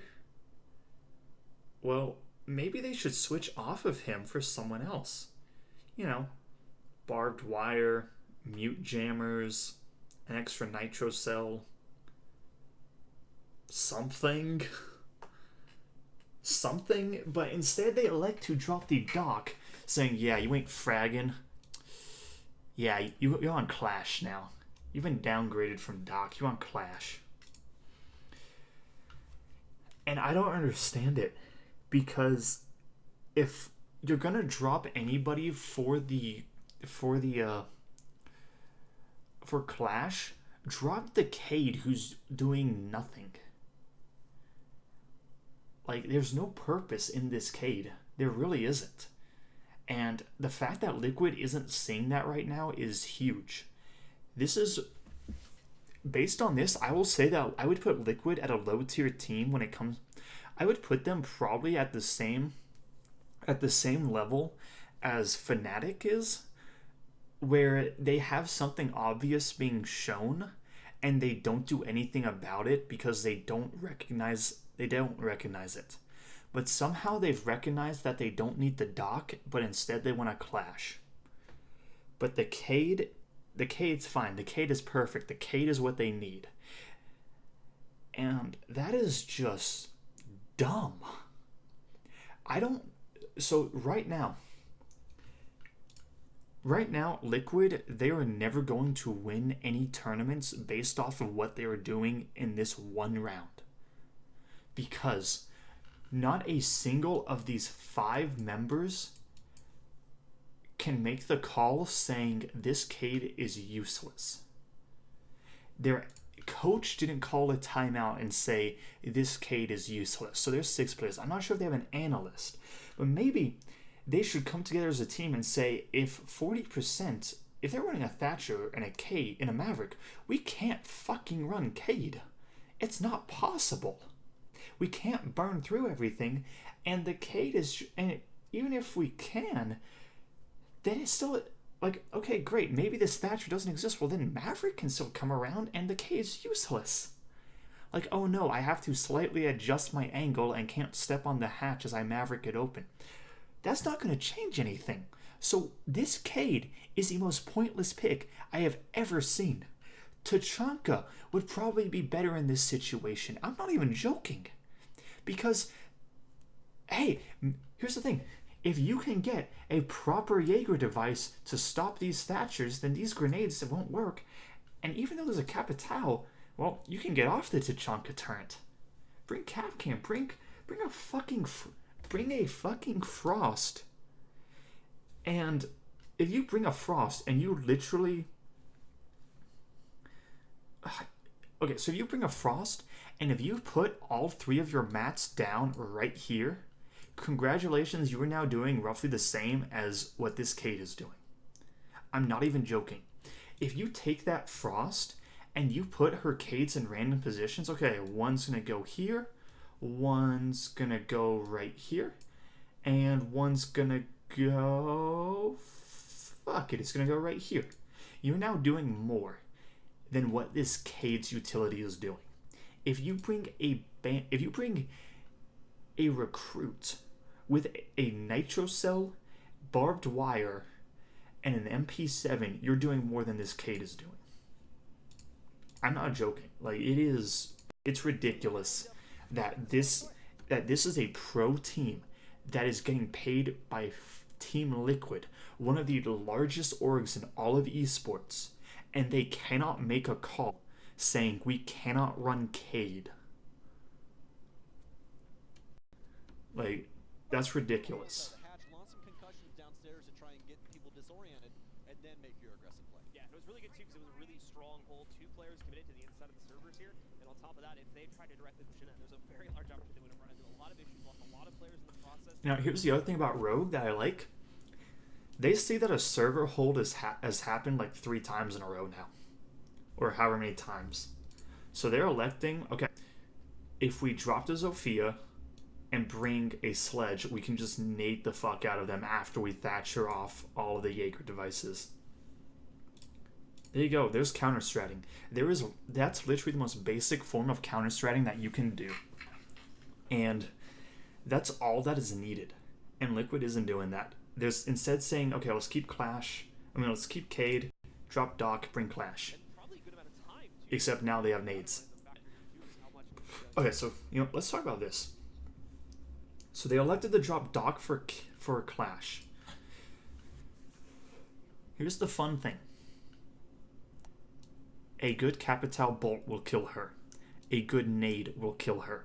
So right now, 40% of the team is countering this Clash pick. And maybe they weren't ready for it, but if I know that your team runs Capital every single fucking round, I'm not going to ever run Clash because I know I'm going to get burned for 80% of my health, if not killed, and then I'm just going to be an easy one-tap. Then, 40% of the team is countering this Cade. So these 2 picks from Liquid, literally 40% of Team Liquid's picks right now are useless in my opinion. They are terrible picks, and the reason why Liquid should not win this game. And Liquid missed LAN. They did not go to the past LAN events. They were invited to come to this one. At least I think they were invited. I think there was qualifiers for it, but I'm not 100% sure. But I'm pretty sure Liquid was invited. But right now, Liquid is showing me that they have no purpose being here. Because this is the reason why Liquid missed LAN. Why they finished... Let's see, I want to see... Yeah. Season 9... I don't even have that. Season 9...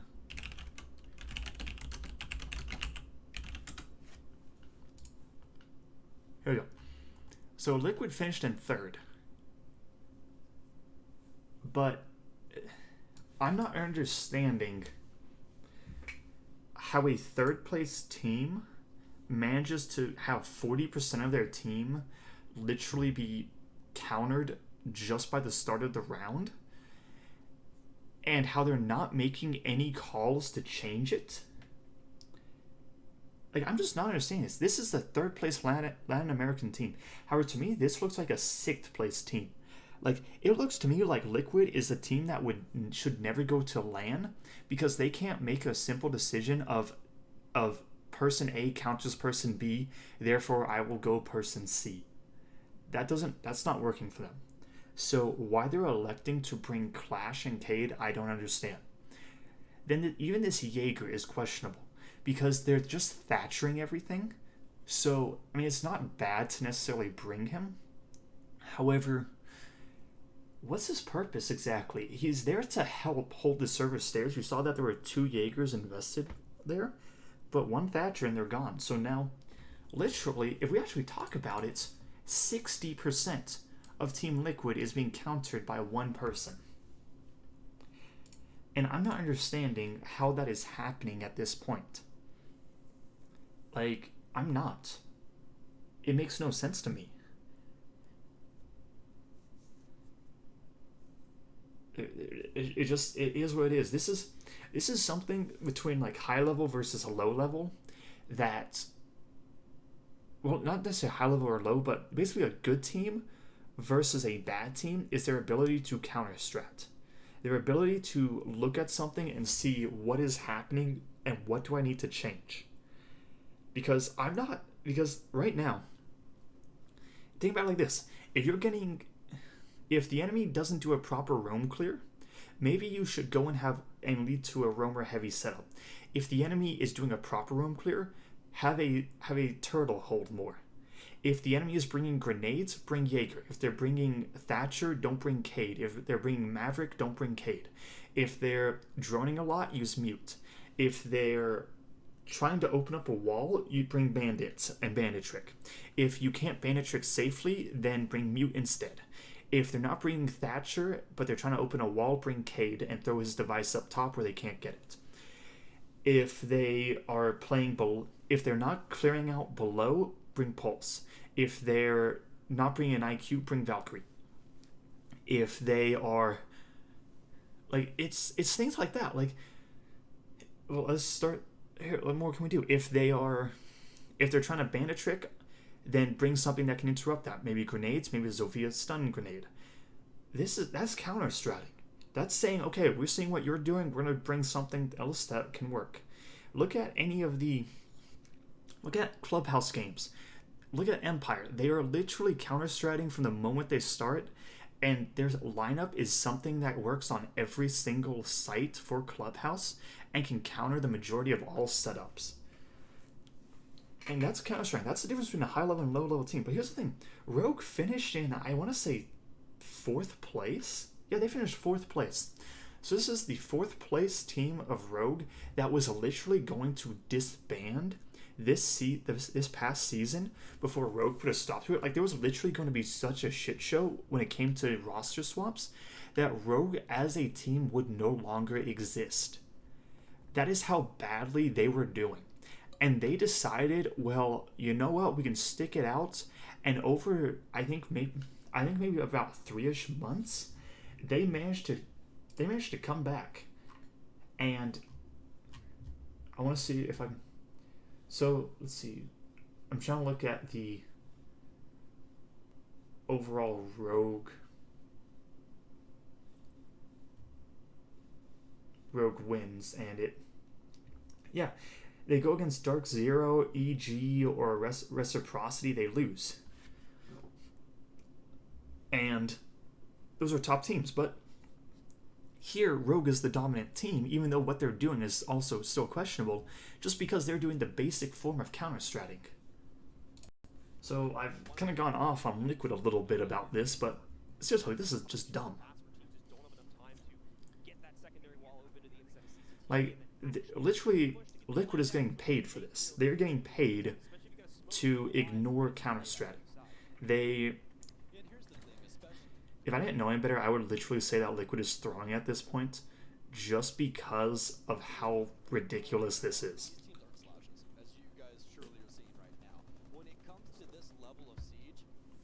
Please, for the love of God, tell me Clash is not holding Sir. Oh my God, she is.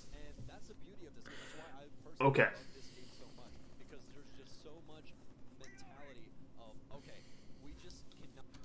Oh my God, this is ridiculous.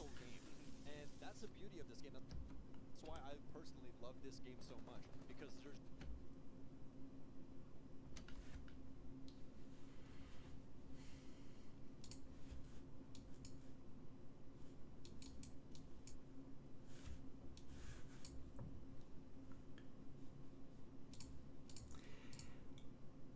Why does Cade have 2 Electro Claws still? You elect to bring Cade to stop the hatches from getting opened, which one isn't gonna fucking happen because there's a Thatcher and a Maverick in play.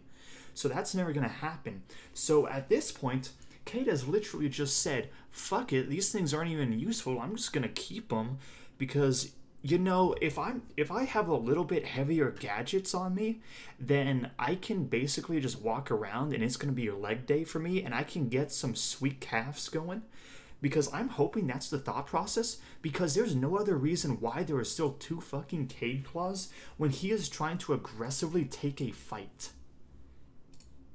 1 bullet through either of these windows, Cade is dead, 2 Electro Claws gone, Cade is useless. He literally has brought 2 barbed wires. Bring a recruit with 2 barbed wires and you're going to be doing the same thing that Cade is doing right now.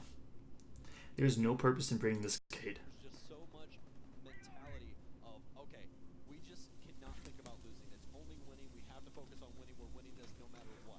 Why not drop Cade and bring a Mira? Outside of that, seems like this could happen. Oh, Slash, is he going to get it? He's going to fire through! No. So Vertical gets shut down by Paula, so okay. However, here's the thing, no pressure is being applied on the top floor except in Closet and in Stocks. And because of that, Slash literally just walked up and gunned Nesk down through the closet. And Nesk has been holding that same area for I think 3 rounds in a row. So why exactly he's there again, I don't understand, because they know he's there.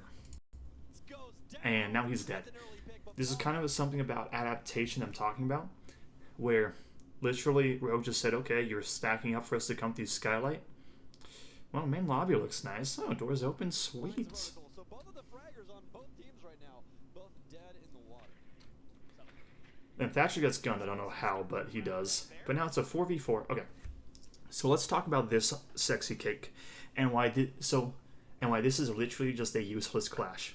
So let's say that the attackers, they're going to want to deal with this clash.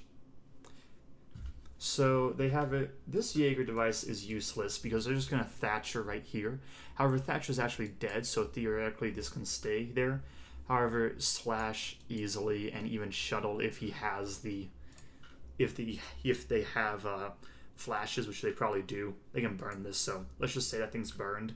When our Clash is backing up, if only they had grenades, or even if they don't have to worry about grenades, literally they can just walk in there. Slash can walk in there with his fire, shoot down below, shoot above. Sexy's gonna burn alive.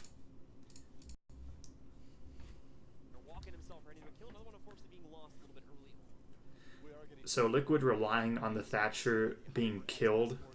Oh, okay, here we go. We now have 1 Electro Claw.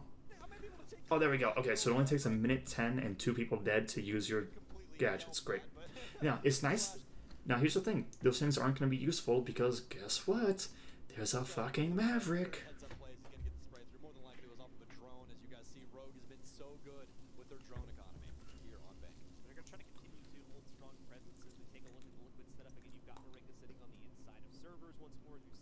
So roam clear is happening.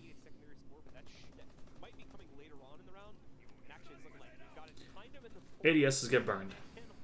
Bit of a wasted stun grenade from Slash because they knew it was gonna be burned already, and I think there were 5 flashes thrown there, and you only needed 2. So 1 second.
Alright, how to deal with that, but anyway. Okay, so I disagree with Slash coming here. I think it would be better to just have Shuttle take Slash's job, because I want to... Okay, I want to... Okay, this... Wait, so why is... Okay, I think a call was made from Rogue, and Shuttle, even though he hasn't used any of his breach torches, and Slash still has his fires as far as I'm aware, they're both going garage because they know that there's a 3-man hold of the site. However, I'm going to assume they don't know Paula is here, because if they did, they could just walk down main stairs. However, I think the call was made, and now it looks like the defenders are rotating around. Yes, okay. So this is actually a really smart play from Liquid. They said, okay, we know what's happening. Let's rotate around, which was smart from them. Bad flash from Shuttle. Paula 1 HP. Then gets gunned down, and Slash gets one, Eclipse gets another, because who was it? It was Sexy. How is Sexy Cake dead? How does the sledge? Hold on, I need to see this about Sexy Cake and whether or not he was downed by a grenade. No, he was just shot.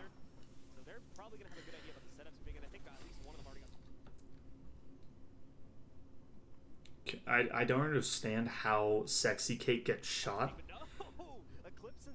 I really don't.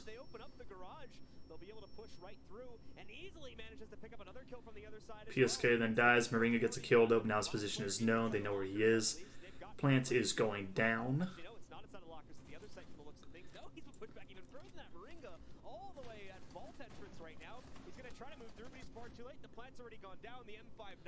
So, kind of panic a little bit that I didn't see the thermite planting. But really, this is just... I don't understand how the Clash died. At roughly, here we go, 40 seconds left, gets killed. Probably would, and the thing is, she was killed above server hatch. So how that happens? Actually, no, I don't know where she was killed from, because I think I was looking at easily. No, Sledge I think was just in service. I don't even understand how that's possible.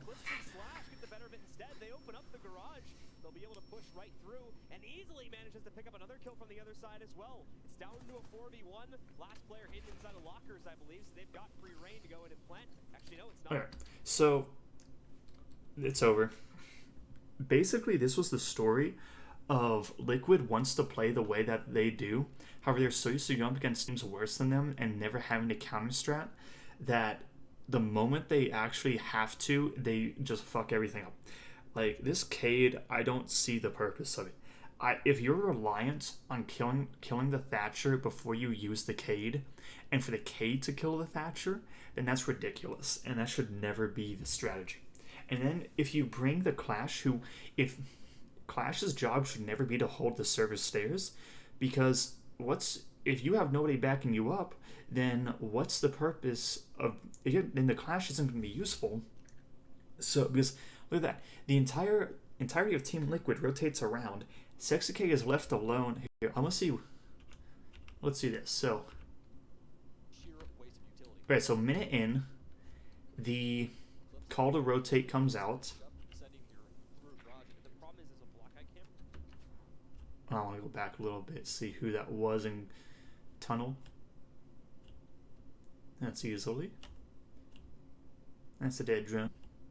Eclipse. Okay, so Eclipse just walked into the server tunnel, and he knew that the team rotated, and he just guns down Sexy Cake, maybe from behind. But if you know the push is, I don't know what Sexy Cake is doing, and he gets gunned from behind, I'm pretty sure.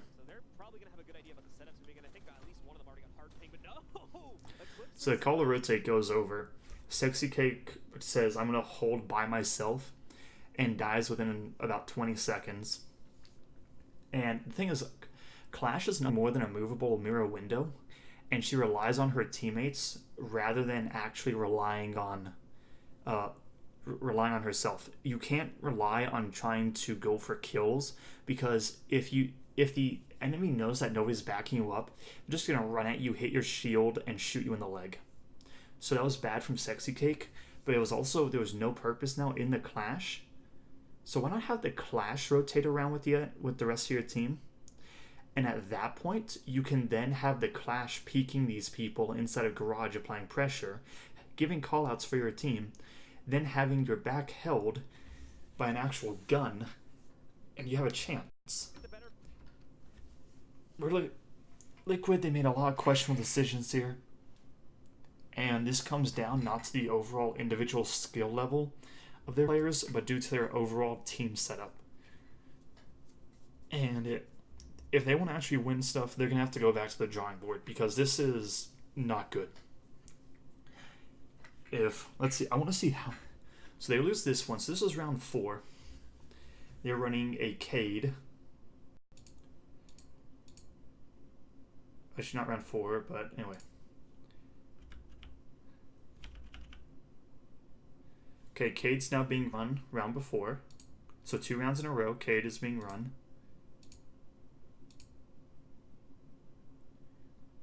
Cade is not being run, okay, but they're not going upstairs, so he's not going to be useful here.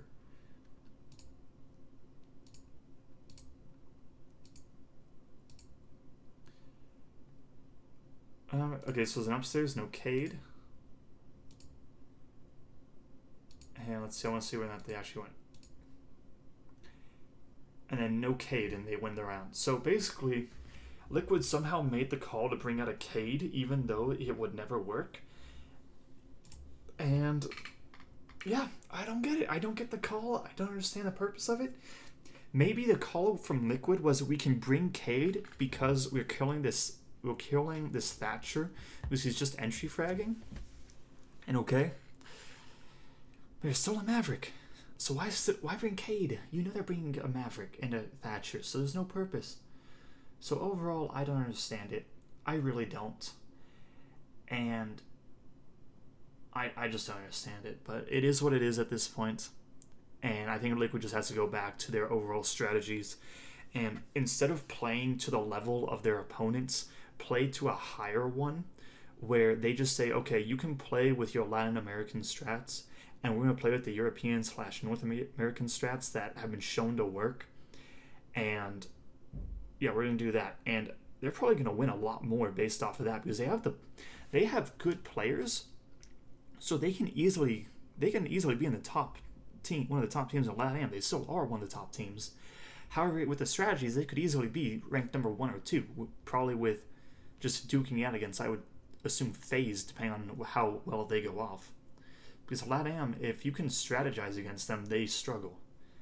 And, I mean, Rogue was counter-stratting just by bringing the operators correctly. And that's it. So, yeah, hope you learned something. Hope you learned not to bring a friggin' Cade when they have a Thatcher and a Maverick. And, yeah, I'm just hoping that's the biggest point you take away from this, because that kind of tilts me. I mean, pay me money. I'll tell them what they're doing wrong. Let me be the analyst. I mean, like, I don't know, give me $1,000 a month. I'll tell you not to run Cade against a Thatcher. Bam, big bucks.